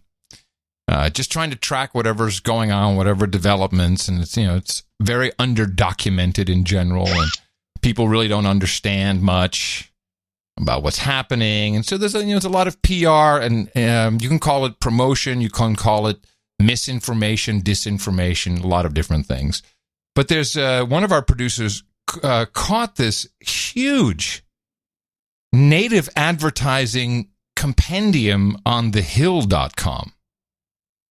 What is the Hill? Is that political, the Hill? Yeah, it's the Hill. It's referring to the Hill. Right, but are they right leaning, left leaning? What are they? They're slightly left wing, but not like the WAPO or Politico. Right. They're a little more centrist. Well, they have created probably 25 different video. I can almost call them little shows because some of them are 10 minutes, some of them are an hour.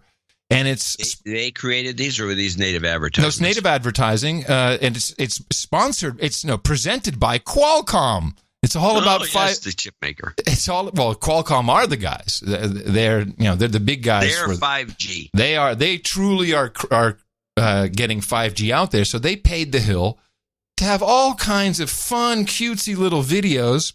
And I'm just going to play two of them, but I think I may have to bring out more in the future that are just that good.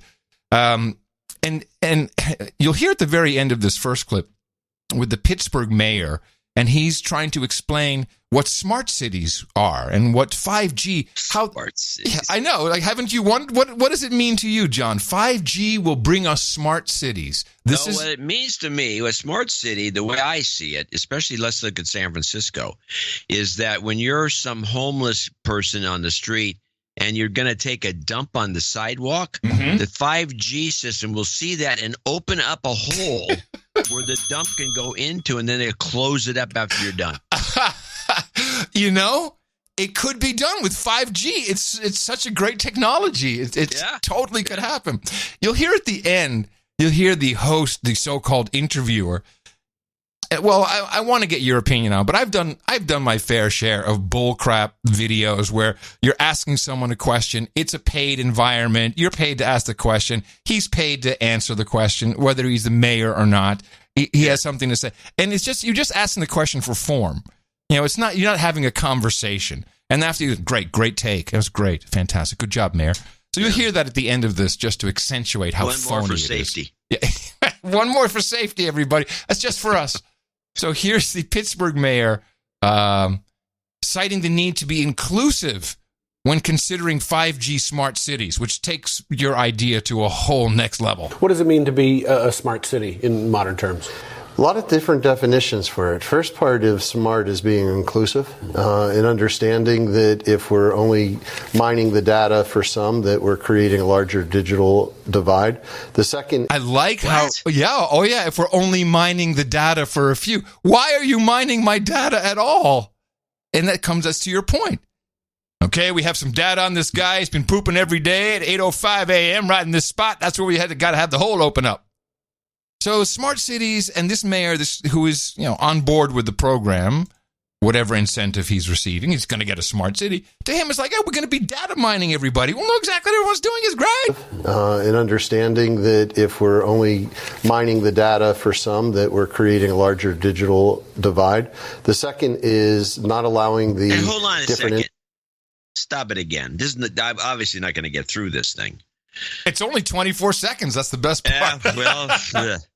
So let me get this straight. So what he's saying is that somehow because somebody's data mined and somebody else isn't data mined, this is creating a larger digital divide. Now, digital divide, as I understand it, is the fact that some people have better access and more computing power and we even have home computing and all kinds of things that others don't have because they can't afford it or whatever. Well, minorities are usually pushed, even though they all have smartphones. It's not the same.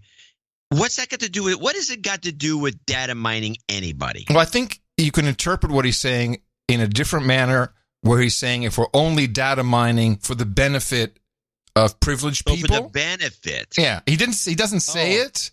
I thought they data mined to spy on you. Well, it's to benefit someone somewhere. And understanding that if we're only mining the data for some, that we're creating a larger digital divide. The second is not allowing... And by the way, your point is well made. It's just diarrhea of the mouth. I mean, he's just bleh. He's just talking because he just wants it. Whatever it is, he wants Qualcomm to give it to him cheap. The second is not allowing the different industries to silo or harvest the data simply for their own profits, but for the greater good. And the third is to understand that it's a system of systems. All that information has a way to... It's a system of systems. A system.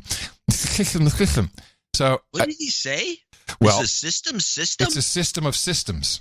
It's a system of systems. Yeah, he clearly knows what he's talking about. Oh, brother. So I do like that 5G is just granted as a given. It's for data mining. Hey, but I want to make sure that not just commercial companies get to spy on what you're doing. Well, I don't want that to happen. The government needs that too. Different industries to silo or harvest the data simply for their own profits, but for the greater good. And the third is to understand that it's a system of systems. All that information has a way to be able to be helpful in solving problems if you're able to pull it together and then be able to have some really creative people outside of government and inside of government looking at ways to be able to utilize it. Great. You hear that little thing? Great. Great job. Great take. It's great. Great take, man. Good work, Mayor. So now again, this is all sponsored by Qualcomm. So the questions and answers behoove them, and I don't blame the mayor for being a shill. That's what mayors do. But clearly, this is all about surveillance for profit, and yeah, maybe we'll get some benefit out of understanding traffic flows. But now, the second clip I have is an old friend of ours, more of yours than mine. You have to wonder, where do the tech journalists go when they can't eat? Where do they go when they can't eat? Well, they become podcasters. Well, some become podcasters. And others will sell out to take their technology chops. Credibility is the word I was looking for. Yeah, okay. Credibility. And then we'll sell out to basically just the highest bidder. Although this was probably pretty low. Do we remember Sarah Lacy? Oh, she's in here? Sarah Lacy. Yeah, now tell us about where was Sarah Lacy? Was she on Twitter or where was she? Was she at a different her own show? No, but she's been around. I mean, I had her on my Cranky Geek show a few times. She is she's written a couple books. She's kind of become a uber feminist. And she was at Business Week, and then she became an independent. She did Pando Daily for years. Pando Daily, yes. Right. She was with she had a couple of. She had Mark Ames and Paul Carr, two tremendously talented guys. And didn't she wind up with Paul Carr? Isn't she with him now, or did she dump him already? I don't know. I don't keep up with that. Oh. But let me just say that I don't know what happened, but she was she was funded by a lot of VCs, and she's been kind of hanging out with them, and she's moved on to something called Chairman Mom. And now some woman. Well, this is a side gig. This is her side hustle, because this is from January 9th. I didn't know anything about that. She was doing this. Side hustle. I call her a tectitude. Well, she shouldn't do this. She's a tectitude of the highest order. Virtual reality and augmented reality are two things that virtually everyone seems to agree are futuristic, fascinating, and just really cool. At the same time, AR and VR haven't really gone mainstream despite all of the excitement and demand. So far, both AR and VR have been held back for a lack of accessibility, viability, and capacity. With 5G, we finally have the technology to capitalize on the full potential of AR and VR for everyone. If you're a sports fan, 5G is going to empower some game-changing shifts. 5G-enabled remote production will make it possible to broadcast from anywhere without a satellite truck or a supporting on-site team. Not a sports fan? Not a problem. AR technology has the potential to supply the same access and experience for all the live events we love. 5G technology is going to empower our remote controls so they feel less like remotes and more like extensions of ourselves. After all, the future isn't in pressing buttons, it's in being the button. Yeah! The possibilities are limitless, and this is boundless. It's not about pressing the button, ladies and gentlemen. It's about being the button. I am the button. Thank you, Tectitude Sarah Lacey. Without you, I wouldn't have known. I, too, can be the button. Or is it button? Button. She said button. Button. I don't think she said button. No, but it should be button. Well, sad, isn't it? I feel bad about this. I have to say, though, her presentation was very professional. So there's nothing wrong with the way she did it. No, but if you're going to do that kind of thing, you must just do that and nothing else. Yeah, I'm thinking she probably didn't even get paid enough for it. I mean, that's really putting your credibility on the line. I think. Well, what do you? I would guess. Oh, by the way, if they ask me in a heartbeat, I feel like, hey, 5G, baby, woohoo! I would guess I would say that you shouldn't do anything like that for less than $10,000. And I'm guessing she got 5. Yeah, that's what I think. She probably got 5. She got 5. Here's a promotional idea. I was just thinking, for 5G, you could have an actual foam hand. And then watch it melt? No, 1, 2, 3, 4. 1, 2, 3, 4, 5. 5 fingers, 5. Big 5. Big foam. 5. Yeah, that's good. Foam 5-finger 5G. Yeah, 5G, 5. Yeah. Anyway, it does seem that there's some issues with the FCC. It's about they've really tried to ramrod this down, or really ram this down the throats of all the municipalities, and the mayors are like, you guys, you're forced to do this. You have to let them put up the little transmitters, and the timeline. It's just it's being ramrodded. It really is. But I'm not necessarily against it, because I think it is the only thing left for us to grow. I don't see any other. Oh shit! I had the president mentioned this. Yes. It's more based on something that you and I have been talking about, kind of on the sideline over the course of a couple weeks, about this idea of growth, and really the struggle right now is for the Western financial world, to find where can we grow, where can we make it happen. I think climate change was the initial idea, and that's where all the money would go, to print money, really, to grow economies and grow sectors. The .com bubble was a version of that. Y2K, if we go back. What have we had outside of climate change? What other initiatives have we had? I don't know. I think you summarized most of them. But 5G seems to be the big one. It encompasses everything. It's bullshit, but the problem is hiccuping, and it's bleeding, and global warming is still in play, and you can't have too many of these things going on at the same time. I have a piece from that Rose Garden speech from Trump where he specifically talks about the growth and how he's got to get to that. And I just want to add it as a 1 minute data point for us. Let me also ask you about the debt, sir, because it's gone from a shade under 20 trillion from when you took office. Now it's a shade over 22 trillion and heading in the wrong direction. What are your plans to reverse it? Well, it's all about growth. But before Growth I really focus on that, and you have to remember, President Obama put on more debt on this country than every president in the history of our country combined.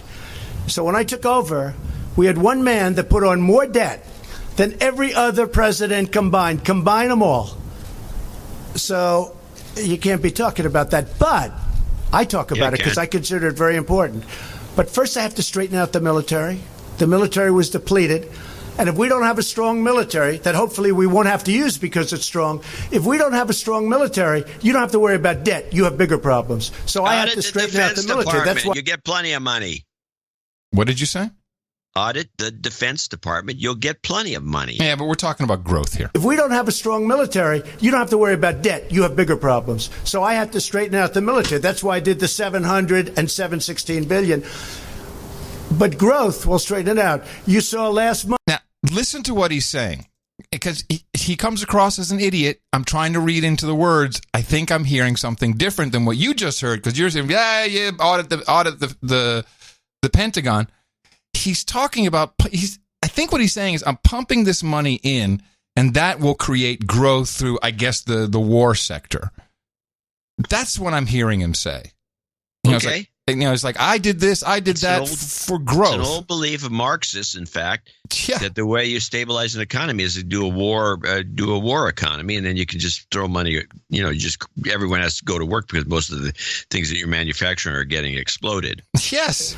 And if we don't have a strong military that hopefully we won't have to use because it's strong, if we don't have a strong military, you don't have to worry about debt. You have bigger problems. So I have to straighten out the military. That's why I did the 700 and 716 billion. But growth will straighten it out. You saw last month the trade deficit went way down. Everybody said, what happened?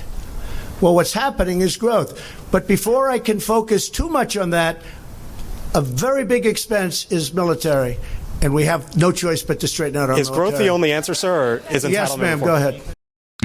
Growth. I don't know. It's a data point. We got to just listen for it coming up in the future. What does he think growth is? Is it the war economy? Because he's on path. Then he is a part of the let's go get Iran bullshit that's happening right now. Maybe he is. Could be. Maybe Would he surprise me. What's Bolton doing in the White House?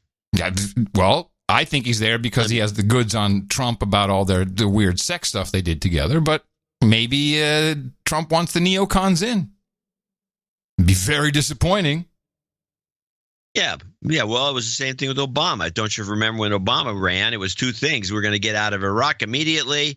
And the first thing I can do, you can take it to the bank. We're going to shut down Gitmo. Close Gitmo. He did neither one of those things. You get in office and you find out you're not running the place. Yeah. Turns out the other guys are.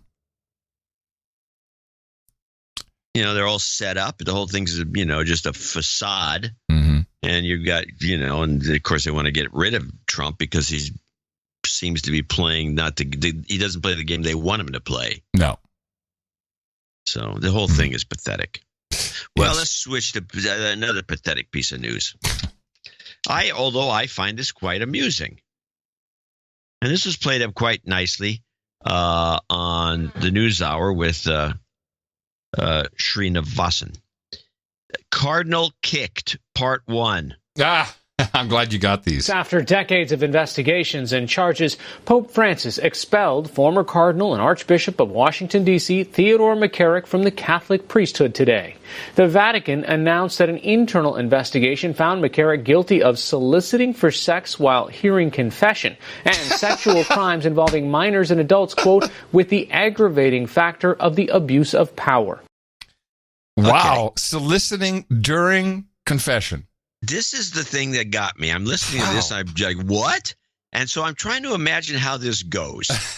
Am I confessing? Now, first of all, I think he probably didn't. I think he probably found men who came in and said, "Hey, forgive me, Father, for I sinned. I had sex with a man." Blah blah blah. And then he would the priest at this where he's hearing confession, he'd say, "Really? Was it one time? Tell me how it works."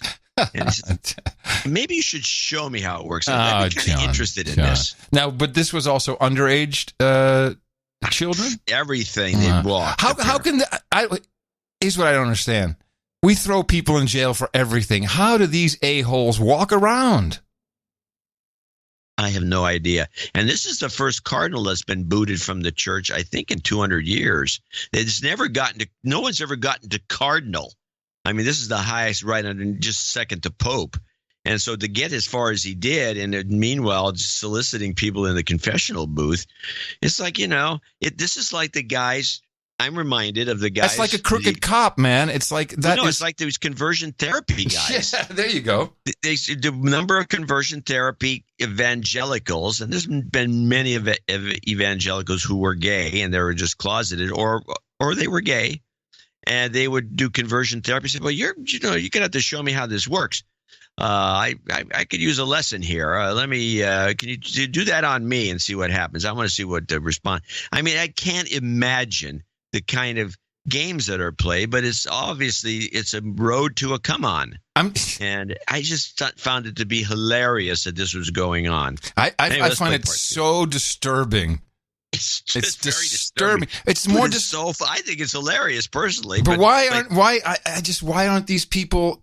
I mean, is it because statute of limitations and that kind of, there's plenty of that. Yeah. Jeez, man. All right. Part 2. Police report were filed at the time. And why would there be? Because the guy was like, all right, play part 2. The 88-year-old McCarrick is the highest-ranking Catholic official to be defrocked or removed from the priesthood. This follows decades of sex abuse scandals in the church. Defrocking means that he can no longer celebrate Mass or other sacraments. A Vatican summit to discuss the global sexual abuse crisis is set to begin next Thursday. The global abuse crisis. These guys have no standing. I'm sorry. Jeez. Well, anyway, I just found this to be. It's interesting. For some reason, it used to be me who would bring these clips. Yeah. For years on the show, I said, "Listen to this," especially when the initial scandals were just starting to come to light. And you said, "Don't do it anymore. Just stop." No, I didn't. Oh, okay. All right. Okay, let's say I did, but I probably did because it was just kind of hollow. It wasn't going anywhere. This is like coming to a head now, and this is funnier. Your clips weren't funny. They were kind of pathetic. But I don't find this to be very funny. Well, I think somebody in the confessional booth hearing somebody's confessing about some sex act and then coming on to them, well, that sounds pretty interesting. I'll tell you what, I'll do a deal with you. You only have one Hail Mary instead of the 50 you deserve. But you got to show me how this works. We'll meet afterwards. There will be a test. Dogs are people, too. That's right, everybody. Convergence of worlds. My favorite topics. Dogs, and I love dogs, and electric scooters. Yeah, Tim, Jess, Elaine Rosa's attorney told 23 ABC she is in the process of turning herself in to Bakersfield police tonight after the district attorney's office filed charges of animal abuse and neglect against Rosa. You may remember that viral video causing an uproar on social media. That video showing Rosa dragging a dog behind a bird scooter. Rosa is now facing 1 felony and 1 misdemeanor charge, which could land her in jail for up to 3 years and a fine of $20,000. The video was captured by home surveillance cameras in downtown Bakersfield, appearing to show Rosa dragging a small dog on a bird scooter. BPD says the dog wasn't actually hers and was returned to its rightful owner, but it's unclear who actually owns the dog. Rosa was a former employee of the Kern Valley State Prison as a contracted psychologist. Her contract was terminated just days after the video went viral. So, of course, a psychologist would do this. Yeah, shrink, gone nuts. Have you seen this video? No, I have not seen the video. Oh, my God. The dog is she's on a leash. She's dragging the dog behind her. The dog is not, it's just like on his side, fur flying off. He's just being dragged along. What is wrong with people? I don't know what's wrong with her. Yeah. I thought that, well, she's a psychologist. Maybe that's the issue. Oh, there's that. Unreal. These scooters, man. They're bad for people, bad for dogs. People got their cameras out recording this stuff. If this was, well, on the other hand, I'm not really glad about it because these are the Ring doorbells that people have been installing, which has a camera. Is watching everything. Yeah. So, yeah, of course. It's beautiful for the intelligence services. They can just flip on cameras everywhere, look at a whole street. They literally went from 1 to 2 to 3. There was 3 different videos that they put together for this video that apparently went viral. So it wasn't somebody filming. It was just yeah. Oh, really? Huh. Yeah. Who bought didn't someone buy the Ring doorbell company? Wasn't it Google? It would make sense, wouldn't it? Let's see. Acquired. Let's see if anyone has any info on it. Amazon. Oops, sorry. $1 billion. Hello. Of course. Of course. These spy companies, man. Spies. Spying on us. Well, it's about to get a hell of a lot better. We've discussed my credibility, as in credit worthiness in the past. Credibility and credit worthiness are not even connected. That's why I said credit worthiness to correct myself. Okay. My FICO score, to be precise. It's skyrocketed. It has. Yeah. Now, I came back to the U.S. in 2005, I believe, and what happened is I got on the payroll of my own company, and the IRS showed up at the company probably about a year later in San Francisco with their guns and said, "We've been looking for you." Do you remember this? Did they have? I wasn't there. Did they have the guns pulled out? No, they had a shotgun, and they both had their handguns exposed. They were in uniform. They were IRS agent uniforms with handguns and a shotgun. We've been looking for you, Mr. Curry. I said, Google. They didn't find that very funny. And what had happened was my accountant in the Netherlands I'd paid taxes, but had not filed them at all or properly or whatever it was for the, 9 years I'd been out of the country. More than that. Now, whatever amount of time. So I got a huge lien, and it cost me a lot of money in lawyers' fees and fines and all kinds of stuff. And then my wages were garnished. It was a harrowing ordeal. And, I think some of it is still on my record because, like a tax lien stays on your record for some ungodly, like 9 years or something.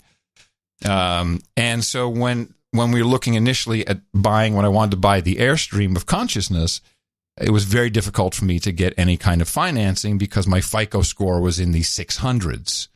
Because I was pretty much non-existent. When we started the show, I didn't even have a credit card, as you can recall. And I was quite proud of it, using cash and debit card only. Yeah, heaven forbid you do that, because then you're a useless citizen. Exactly. So I had to become a more useful citizen, and I had to get a credit card and build up my credit. And, of course, once I met Tina the Keeper, who has, a FICO score of, I kid you not, 860. That's what she's called, Tina the Keeper. Hell yeah.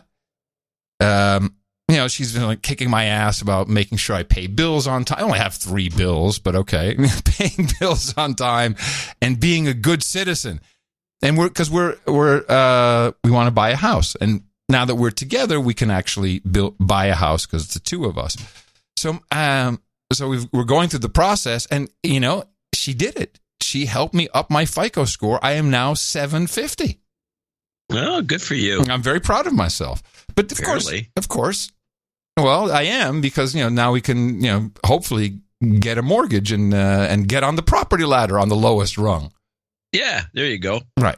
Now, there are people who have problems with their FICO score, which is a complete commercial company that just made this score up to control you into believing that this is how. When I was a kid, there was no such thing. To control you into believing that you are a good citizen, as John just said. And it is a total scam. It is not much different than the Chinese social scoring system, except the FICO score if you actually check it, it hurts your score, which is the best part of the whole system. I love that. But NBC has a report. There's a brand new way now for you to fix your FICO score so you can be a better citizen and get on the debt ladder yourself. For working mom Jacqueline Neary.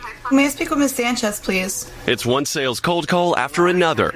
Each number dialed, a chance to not be defined by another number. My credit score currently is at 511, I believe. Neary blames that very poor credit score on student loans and 9-year-old credit card debt from when her son was born.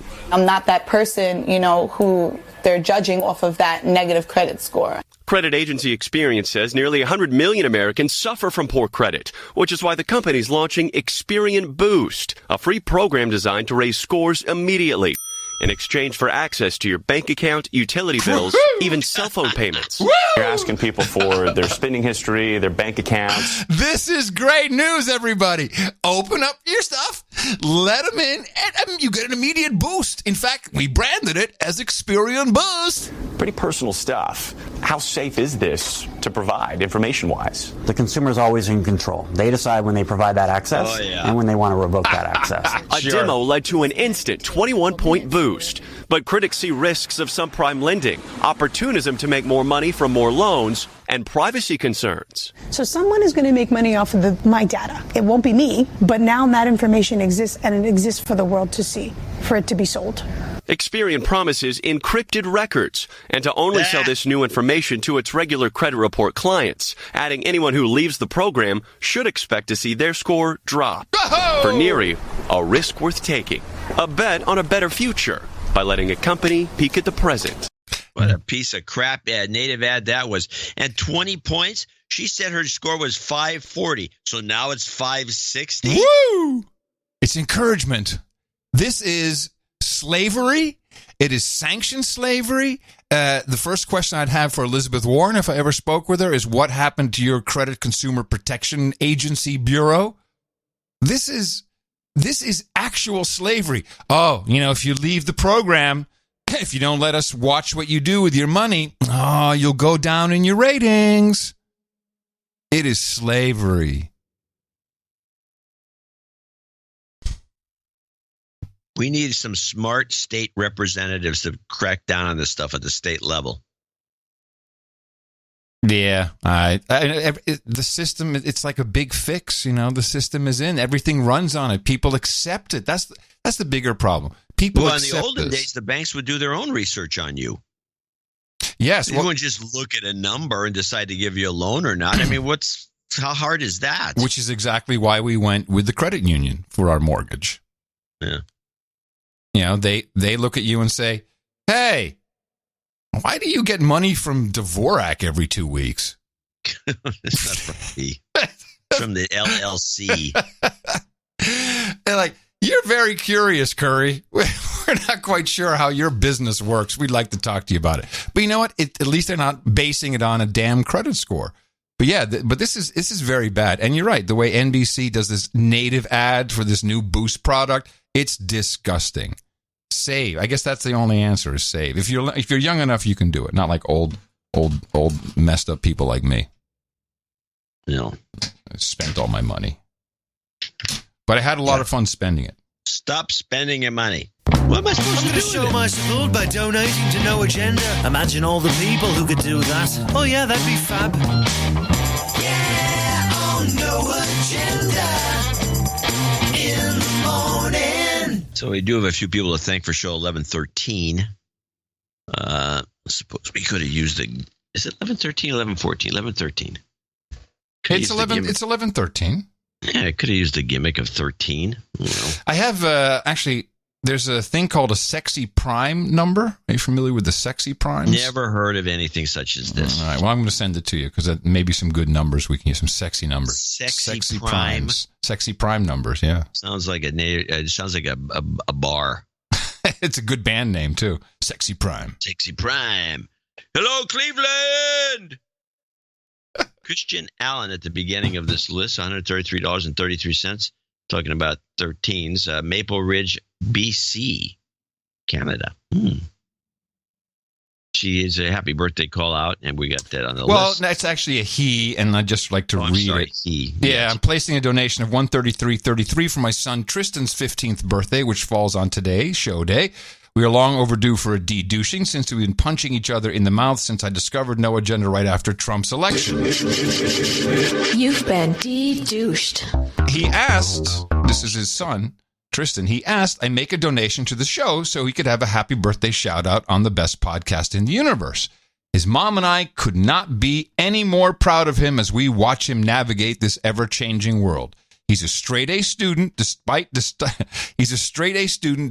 being bombarded with social libtard propaganda every day at school. Don't ever change and always be yourself, Tristan. Now, there's some parents for you. Huh. That's very nice. He's on the list, and we'll give you a little karma right here. You've got karma. I got some papers here. I got to figure out what I did with them. Rolling papers? It's always something. Well, that's the first thing that come to your mind. All right, onward. Ryan Smith, $110.56 in Raleigh, North Carolina. Holy mackerel. Yeah, he's got a... What? Who's the next person here? Is it Michael Mandel? No. No, it says Mr. and Mrs. C. I don't know who that is. But this is let's see, I've been listening for over a year at least. I was hit in the mouth by Darcy's brother on Face Bag. Couldn't be happier, you two, and Coffee with Scott Adams provide me with perspective, which keep my amygdala growth in check. My first donation, so please do de-douche me. Do that. You've been de-douched. Thank you. I did not see a crisp hundo. This came in through PayPal. Michael Mandel in Bethlehem, Pennsylvania. He actually wrote in an actual note, which I have somewhere. Here it is. He's been a listener and infrequent contributor. Your show is a treasure, the only professionally produced media that valiantly swims upstream in the river of BS generated by nearly every other source. Well, we're professional. I would be remiss not to note that I mean professionally produced. Your podcast has that in spades. That would be Adam.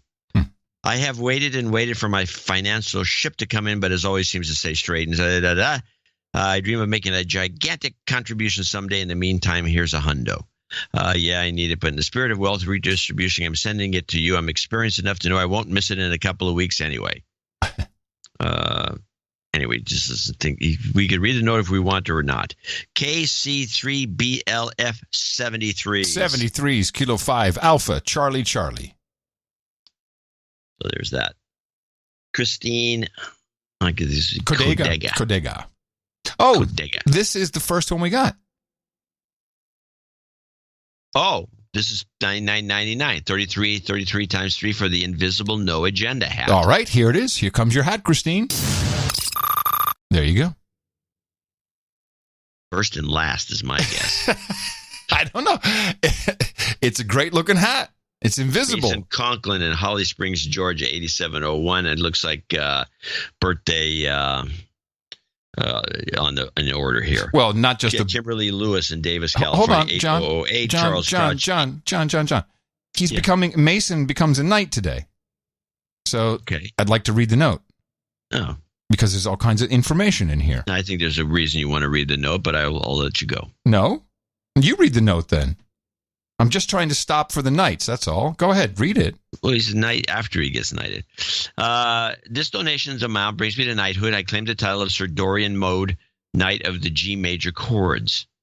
Let the attached accounting show a grand total, and he's got the thing on there. I designate 33 cents to Adam's penny jar. That means 33 more people. Thank you. And assert special kindredship with future knights and dames. Jobs Karma works. I'm 6 weeks into my new position following a request for interview karma in November.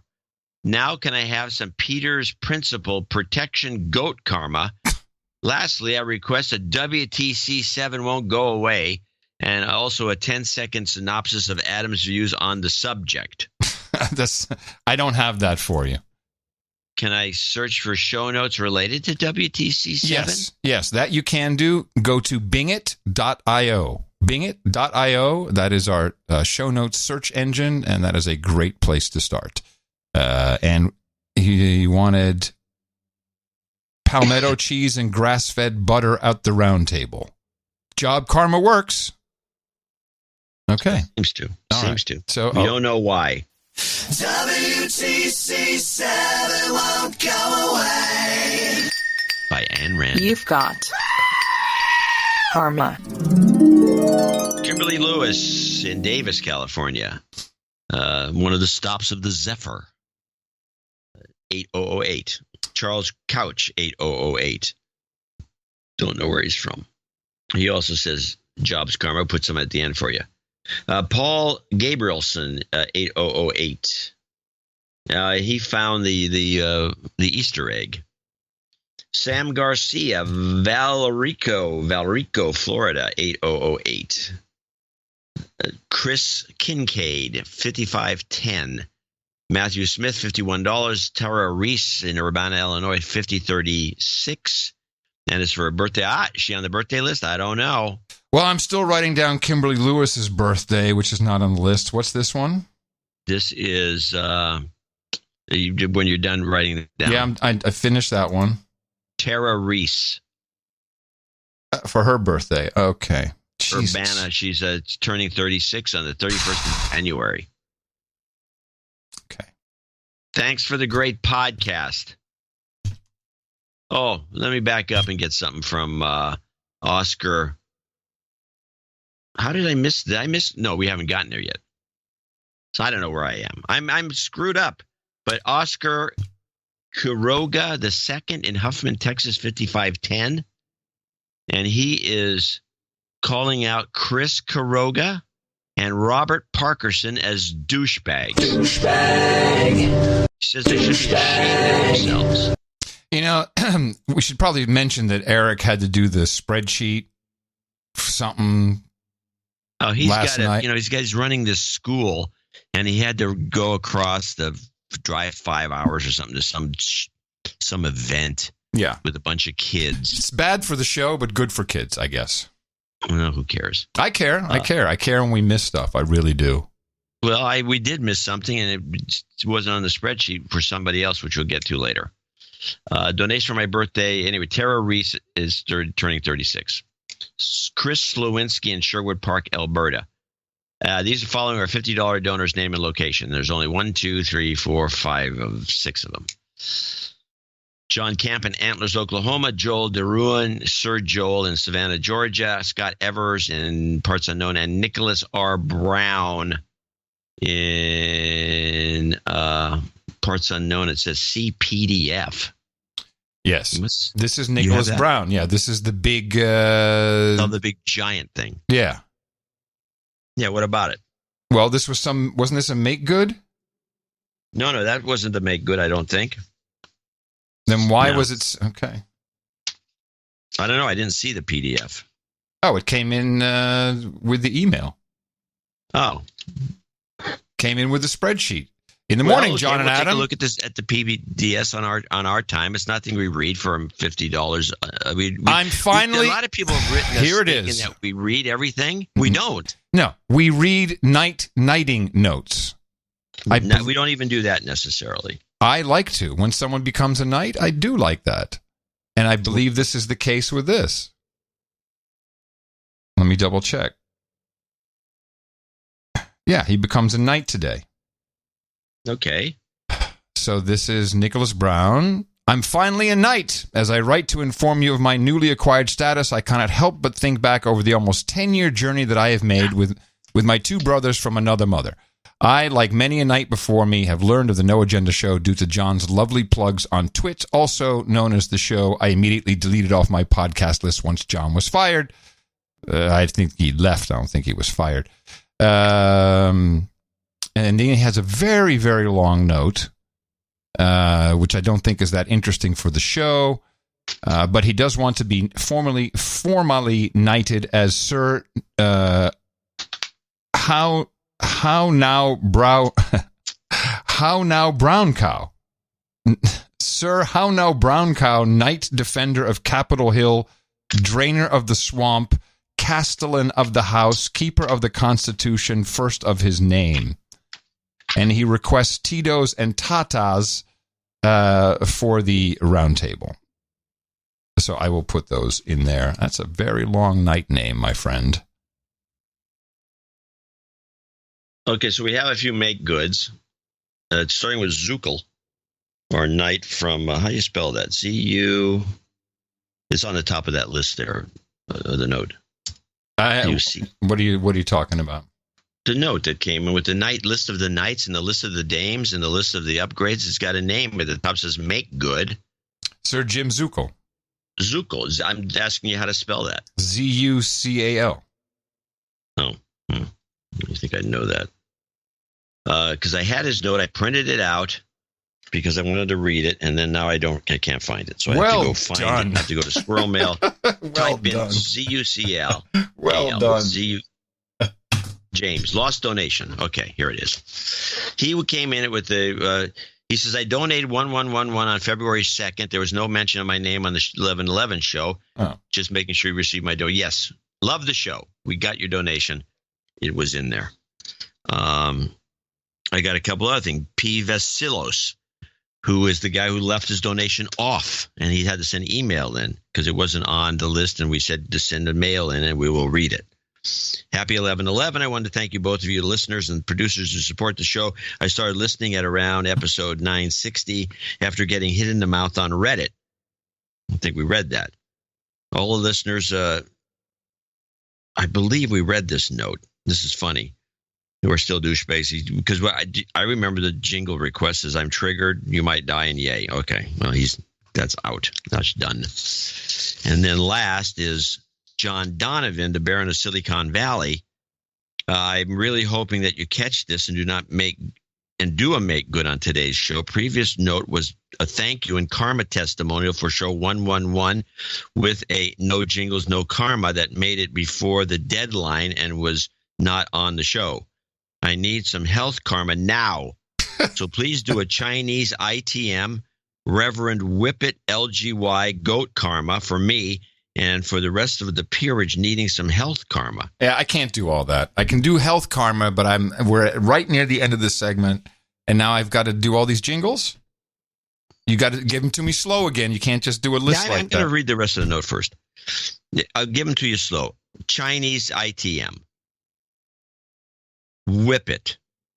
It's not whip it, it's whoop it. Whatever. LGY. And goat karma, which I'm not sure is health karma. It all depends on how you look at it. Okay, anything else for him? Ben 6, so just only got to 112 today, or 1112. I don't know. I met he's a very famous, he's a baron, so we have to do these things. So please do not read this. Oh, okay. I won't read that. Okay, that's it. Station Woo! Get out there, whooping the Constitution! Yay! You've got karma. Dvorak.org/NA. It's your birthday.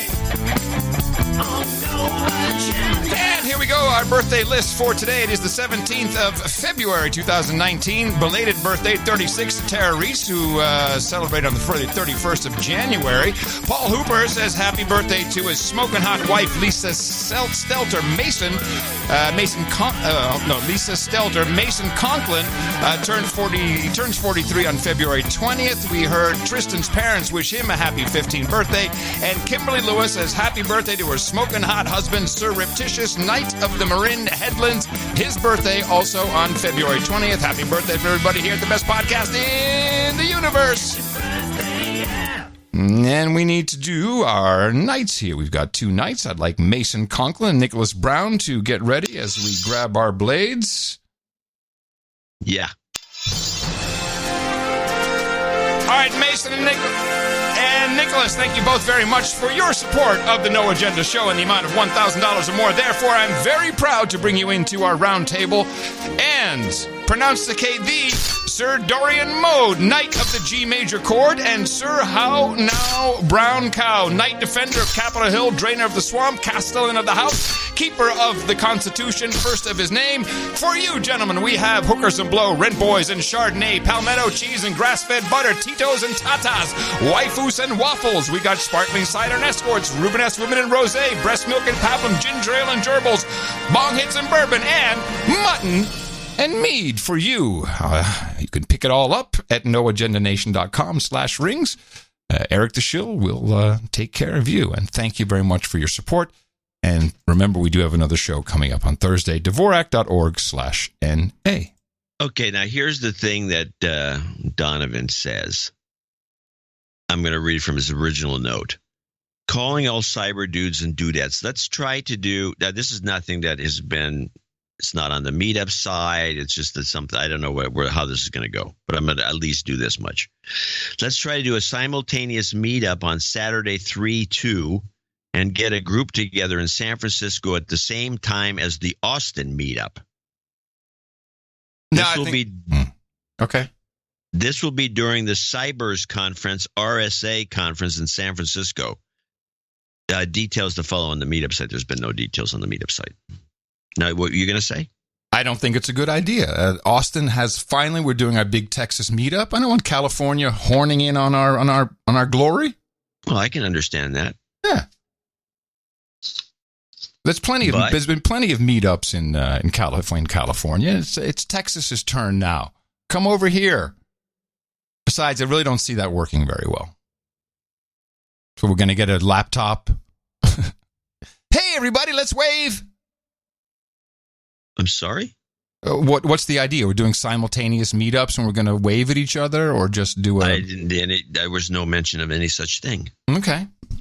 Okay, they're trying to put together a meetup. So what's the point, is what you're asking? Yeah. I'm irked. You can tell I'm irked. I'm irked about the donations, John.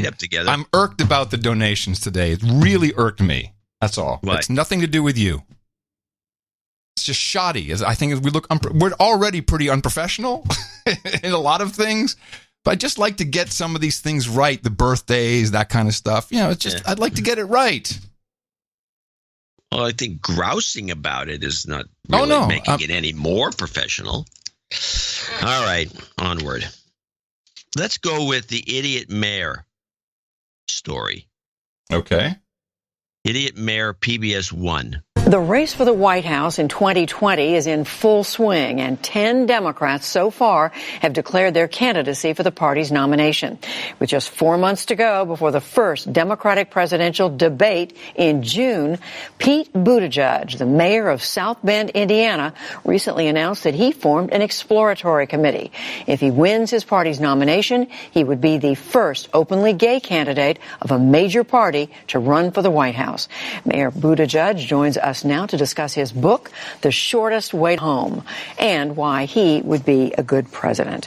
Mayor Buttigieg, thank you very much for being with us. Thanks for having me. So first, obvious question, why would a 37-year-old mayor of a small city in the Midwestern part of the U.S. be running for president? Well, I believe we're in a moment that calls for something completely new. And among other things, I think it calls for voices from the industrial Midwest, a place that, in particular, my party, to its detriment, largely ignored in past election cycles.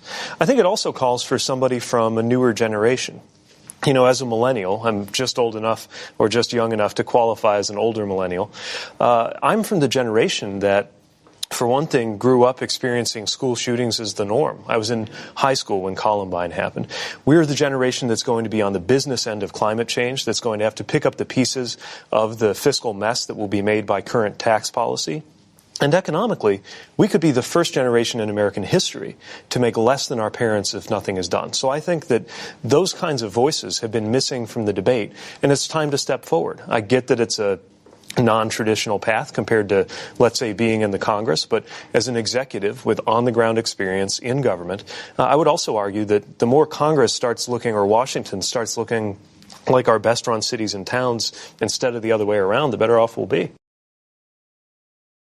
She asked the question, why would a 37-year-old mayor for some bumfuck city in Indiana be running for president? And my jaws dropped during this whole thing, wondering why is PBS NewsHour giving this guy?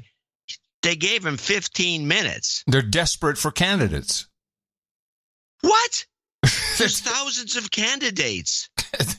But they got to find someone who works. Nobody works. No one's good. They're looking for anything. They're filling time. He's a 37-year-old gay male from Indiana who nobody has heard of. He ticks the boxes right there. Midwest, gay, Democrat, perfect.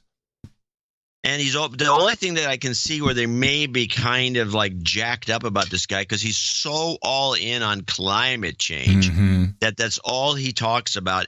And by the way, I think it's going to be a losing talking point for the Democrats. Climate change is not. Well, that's not true, because everyone right now on the Democratic side is running on the Green New Deal. Does he mention the Green New Deal? He's an idiot if he doesn't use that. If he just says climate change, then he's dumb. Well, wait. You think he has a chance no matter what he mentions? No, you're just saying that this climate change, no one cares. That's not true. All of the candidates who are running in the primary for the Democrats have all said, we endorse the Green New Deal. So it is important to do that if you say Green New Deal. I don't know if I can't remember if he said it or not, but let's play a little part 2 here. He's got some more stuff to say. It's only 37 seconds. You mentioned tax policy. That's one of the issues that we're already hearing these early announced candidates talk about. Where do you put yourself on the spectrum of the people who've expressed an interest in the Democratic nomination? There's Kamala Harris. There's everybody to Elizabeth Warren. Bernie Sanders may get in. Let's start with tax policy. Where would you put yourself when it comes to taxing the wealthy? Well, I think it's pretty clear that there are people in America right now who are not paying their fair share. The concentration of wealth is increased to a level that is almost incompatible with democracy, especially at a time when it feels like dollars can sometimes outvote people. Oh, yeah. Billionaire is a bad word. We learned all this. Well, he's falling into line. Let's go to the third final little short clip, which I apparently have found something in there that is a WTF moment. The mistake is believing that border security is as simple as just putting up a wall from sea to shining sea. And by the way, I also think it's a mistake to believe that security in general in the 21st century is as simple as military and border security matters. At a moment like this, when 21st century threats from cybersecurity to climate security are demanding action, many, especially the majority party in the Senate, don't seem to show any interest in tackling that at all. You mean climate security? Yeah. Need action. Climate security. Climate security, baby. Yeah, you do. Do you want to be unsecure? What does it mean? I don't know. Didn't they ask at PBS? No, of course not. It's almost as though it was a native ad for this guy. But he's another guy on the list. He won't. There is a part 4, which is 45 seconds if you want to. Yeah, of course. Hopefully we can save this. He have done that, and whether you agree or not, if you were president, for example, you've said you think the climate change is a national emergency. Could you see yourself declaring an emergency over that? Yeah, I may be the youngest person in the 2020 conversation, but I'm old enough to remember when conservatives and liberals alike were skeptical of presidential power grabs, and the idea that he can assert additional power based on an emergency that's not a true emergency.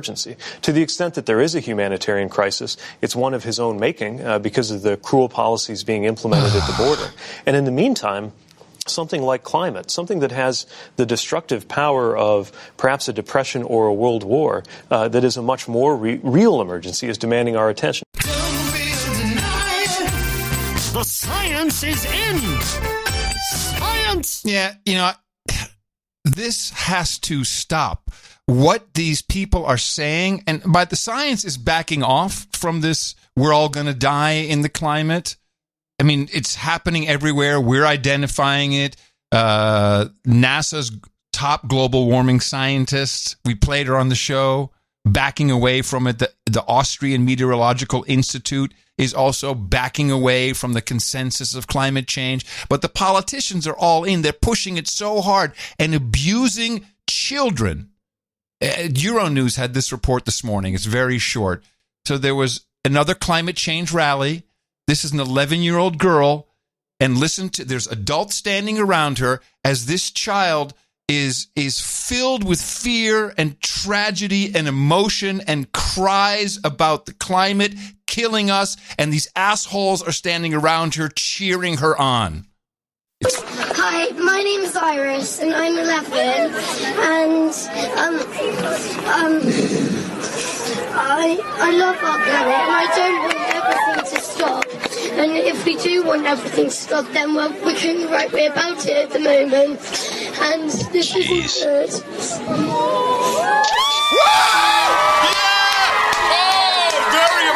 Oh, very emotional. Great job. Do they not see the destruction?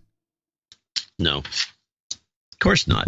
I think it's great. It's child abuse. It's up there with these priests.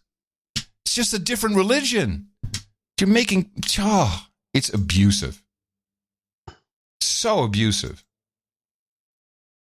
Yep. Anyway. All right. Well, let's move on to, I have a Venezuela update. Okay. On PBS. So it's PBS report, not Democracy Now! So it's going to be pro the new guy. Guaido. The U.S. began using military transport planes today to deliver food, medicine, and supplies for Venezuelans to a border city in Colombia. The airlift follows shipments using civilian aircraft, and the U.S. says more shipments are planned. Venezuela's President Nicolas Maduro continues to block aid delivery, but opposition leader Juan Guaido, who the U.S. and many other countries recognize as president, says on Monday he will announce plans to bring the supplies into Venezuela. Yeah, I think I actually have a follow-up to that. Let me see. I don't know where this clip is from. Let's see. It's about exactly him doing this. Venezuela's opposition leader and self-declared president, Juan Guaido, has promised to organize brigades of volunteers. Yeah, this is Euronews, so very similar, I guess. To ensure international aid reaches the country's population, unless the Venezuelan army does the job itself. The message to the armed forces of Venezuela, he told supporters in Caracas, is that there are 7 days for the humanitarian aid to come in. 1 week for them to do the right thing. We are authorizing the aid to enter. The United States has flown in food and medical supplies to neighboring Colombia, but it's been blocked by the government of President Nicolas Maduro, who sees the operation as a political maneuver designed to oust him from power. Have we seen anything on the Iran connection? Have they been ramping that up at all? Not in the last couple of days, but I'm beginning to think the possibility. Tell me about this. So we've been pretty good at rebelizing one country after another in that list of the 7. You know, those countries have been ruined. I mean, Libya, Syria's all beat to crap. Well, should we check the list? No, I don't want to check the list again. We know the list. It's just a bunch of countries we rebelized. And now, is it possible that somebody's gotten it in their brain that, hey, what happens if we rebelize some countries in South America? It's within our sphere of influence. It makes a lot more sense to do that there and steal the oil. Biggest oil reserves in the world, by the way, off the coast of Venezuela. What if we did it there? What would happen, do you think? I mean, I'm thinking from a neocon's perspective, they want to rebelize everything. I don't know. Maybe this is a test. And so how are we going to what's our excuse? Well, Hamas and Hezbollah are somehow in Venezuela. We got to root them out. Well, this is I have a collection of articles. This is not the first time this connection has been made. Let me see. This is September 8, 2009. The link between Iran and Venezuela, a crisis in the making. Iran and Venezuela in bed together. Diplomatic ties go back almost 50 years. And they all these stories tie it to drugs. We have... Drugs? Yep. Oh, yeah. Here's Reuters. When was this? That ploy didn't work. Excuse me. No. This is July 21st. So it was 2009. July 21st. Venezuela denies U.S. drug report. Hezbollah charges. So this is not new. In fact, this is when Obama was just in, so that's kind of interesting. This is Iran and its proxy, Hezbollah, strategic penetration in Latin America. This is probably else from 2009. Let me see. Yep, 2009. Iran's goals in Latin America. It's like, get the drugs in. So this was tried. This was tried 10 years ago with the same link between Hezbollah, Venezuela, and obviously Iran. So they're bringing back some playbook, but we haven't figured it out yet. Well, it's not going to be pretty. I don't think so either. And what's the rhetoric on Iran? Well, the latest thing is this clip I have, which is the Iran news with Pence. Yeah, I got that too. Floating around. Well, they have the big Munich security conference. Yeah, and I guess Pence is getting is ramping things up. Let's see which Iran news. Yeah, I got it. Here we go. Vice President Mike Pence and German Chancellor Angela Merkel squared off over the U.S. withdrawal from the Iran nuclear deal today at the annual Munich Security Conference in Germany. Pence used strong language in his speech to top global defense and foreign policy officials demanding that European countries back U.S. sanctions against Iran. The time has come for our European partners to stop undermining U.S. sanctions against this murderous revolutionary regime. Pence spoke after Merkel used her speech to defend the decision by Germany and other nations to remain in the 2015 Iran nuclear agreement, saying it is a way to continue to exert pressure on Iran. The United Kingdom, Germany, France, Russia, China, and the European Union are still part of the agreement with Iran. Yeah. And then, the Europeans, they're still trying to circumvent all the payment systems to continue to do work with Iran. This could be much bigger. Maybe something much bigger is happening. Maybe. But what? I don't know. Hopefully we'll get some producers who maybe are some boots on the ground. There's got to be something brewing in Iran that we're not hearing about. Well, this is where our economic hitmen would come in handy. Needed to come in for sure. Quick update maybe on the yellow vests. I think there was a request for that earlier in the show. Third month now in effect. Clashes in Paris on Saturday marked 3 months since the Gilets jaunes demonstrators rallied against President Emmanuel Macron's policies, but with fewer people taking part. Mind you, this is Euronews, so stand by for the propaganda. Last November, there were around 300,000 who took to the streets across cities in France. Last week, there were around 50,000, according to government estimates. But organisers put the figure at over 100,000. Of course, we are tired, we are fed up, but we won't give up. We won't give up on anything because they want to muzzle us and we want to be heard. So I will carry on until the movement runs out of steam, if it runs out of steam. I remain prepared to continue because I'm unable to buy as many things every day. I'm also here to denounce the violence from the police. There is more and more violence, which unfortunately the media does not show in France. A poll this week showed dwindling support for them, as more than half of those surveyed said they want any violence to stop. All right. So it's just not stopping. And it's still spreading, but this is the only report I can find is 3 months. 3 months. Straight. Yeah. Yeah, 3 months straight, and we get no news in the U.S. about this at all? Or Europe is barely any news. We have yellow vests in the Netherlands, in Belgium, in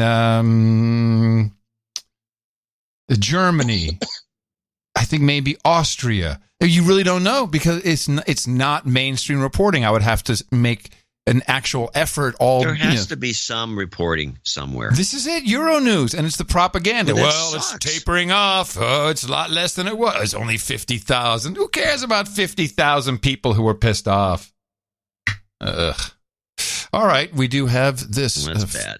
This was a great report, so interesting to me that I got our little jingle ready for it. A spot the spook, spot the spook. Everybody wants to spot the spook.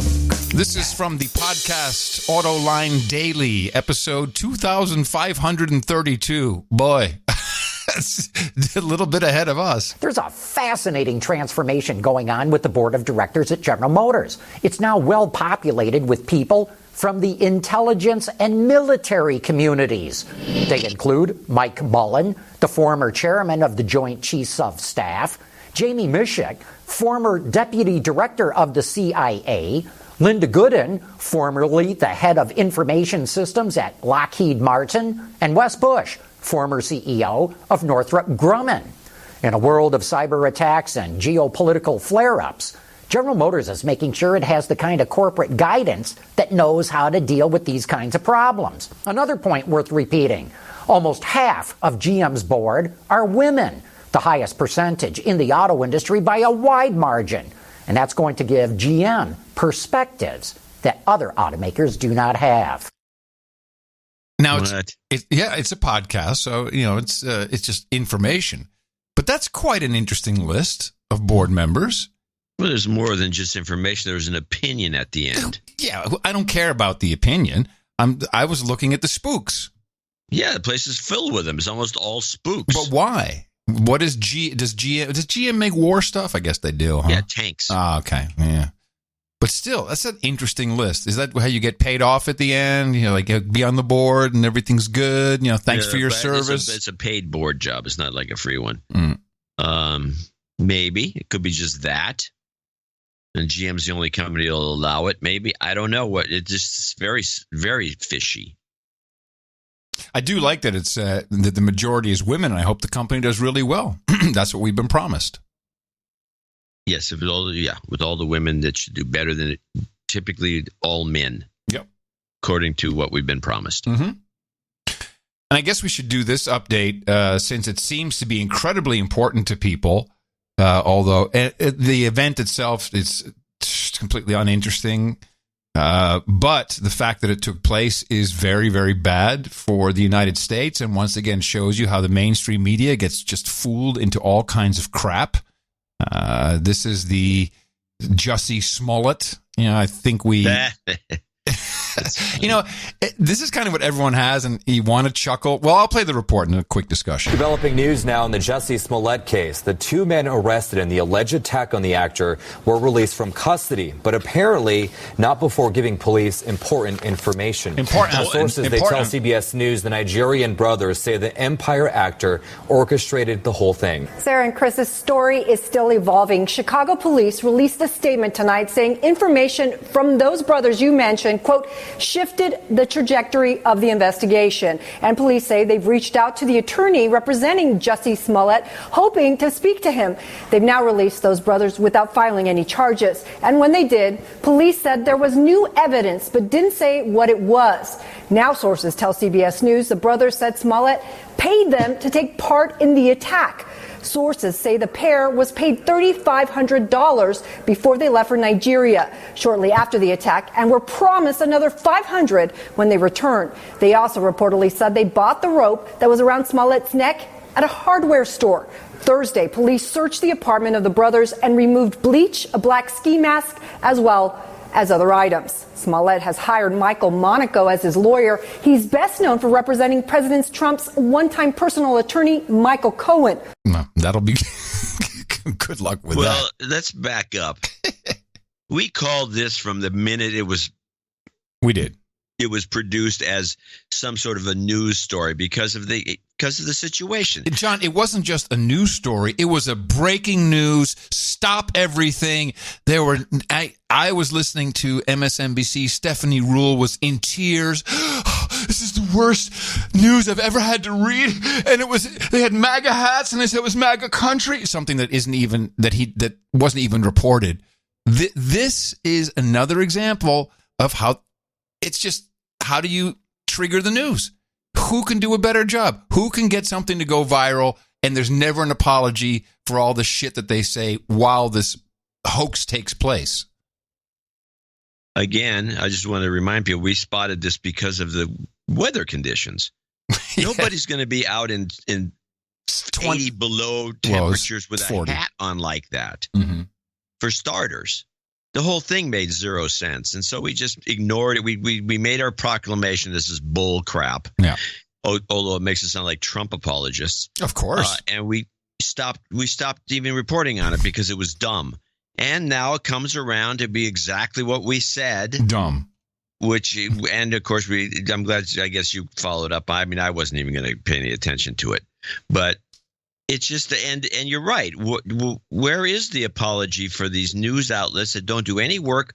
They look at Twitter, and that's their job now. I mean, it's horrible. Yes. Which is kind of the essence of why we even have this show, is to point out the fallacies of the media and what they're doing. But what they're not doing in this case is apologizing profusely for having started yet another race conversation that we really don't need here at the moment. And, I'll make this other assertion. This will still be seen by many as an event that did happen. Yep. That's the worst part. Yeah. Well, it's like that guy in Chicago where they put the noose around his head and they had the MAGA hat guys. Remember that? That's right, man. They had the same hat that kid wore when he went after that Indian guy, and those horrible high schoolers. They almost beat him up. Yeah. You know that? Remember that? You nailed it. That's exactly it. Well, there you go. Another media lie deconstructed. But we kind of knew it the minute it happened. And just based on the weather, the story made no sense. That's right, Detective Dookie. We're all over it. And we will be back on Thursday for more of the deconstruction of the daily news, whatever else is going on around the world. Smells like poop. Please remember us at Dvorak.org/NA. And coming to you from downtown Austin, Texas, capital of the Drone Star State, FEMA region number 6 on all the governmental maps in the 5x9 Cludio while we're still in it, in the common law condo. In the morning, everybody. I'm Adam Curry. And if we get this whistle, I'm John C. Dvorak. With special thanks to Conan Salata, Tom Starkweather, and Noah Wattenmacher for our end of show mixes. We will see you again on Thursday. Remember us at Dvorak.org/NA. Until then, adios, mofos! And such.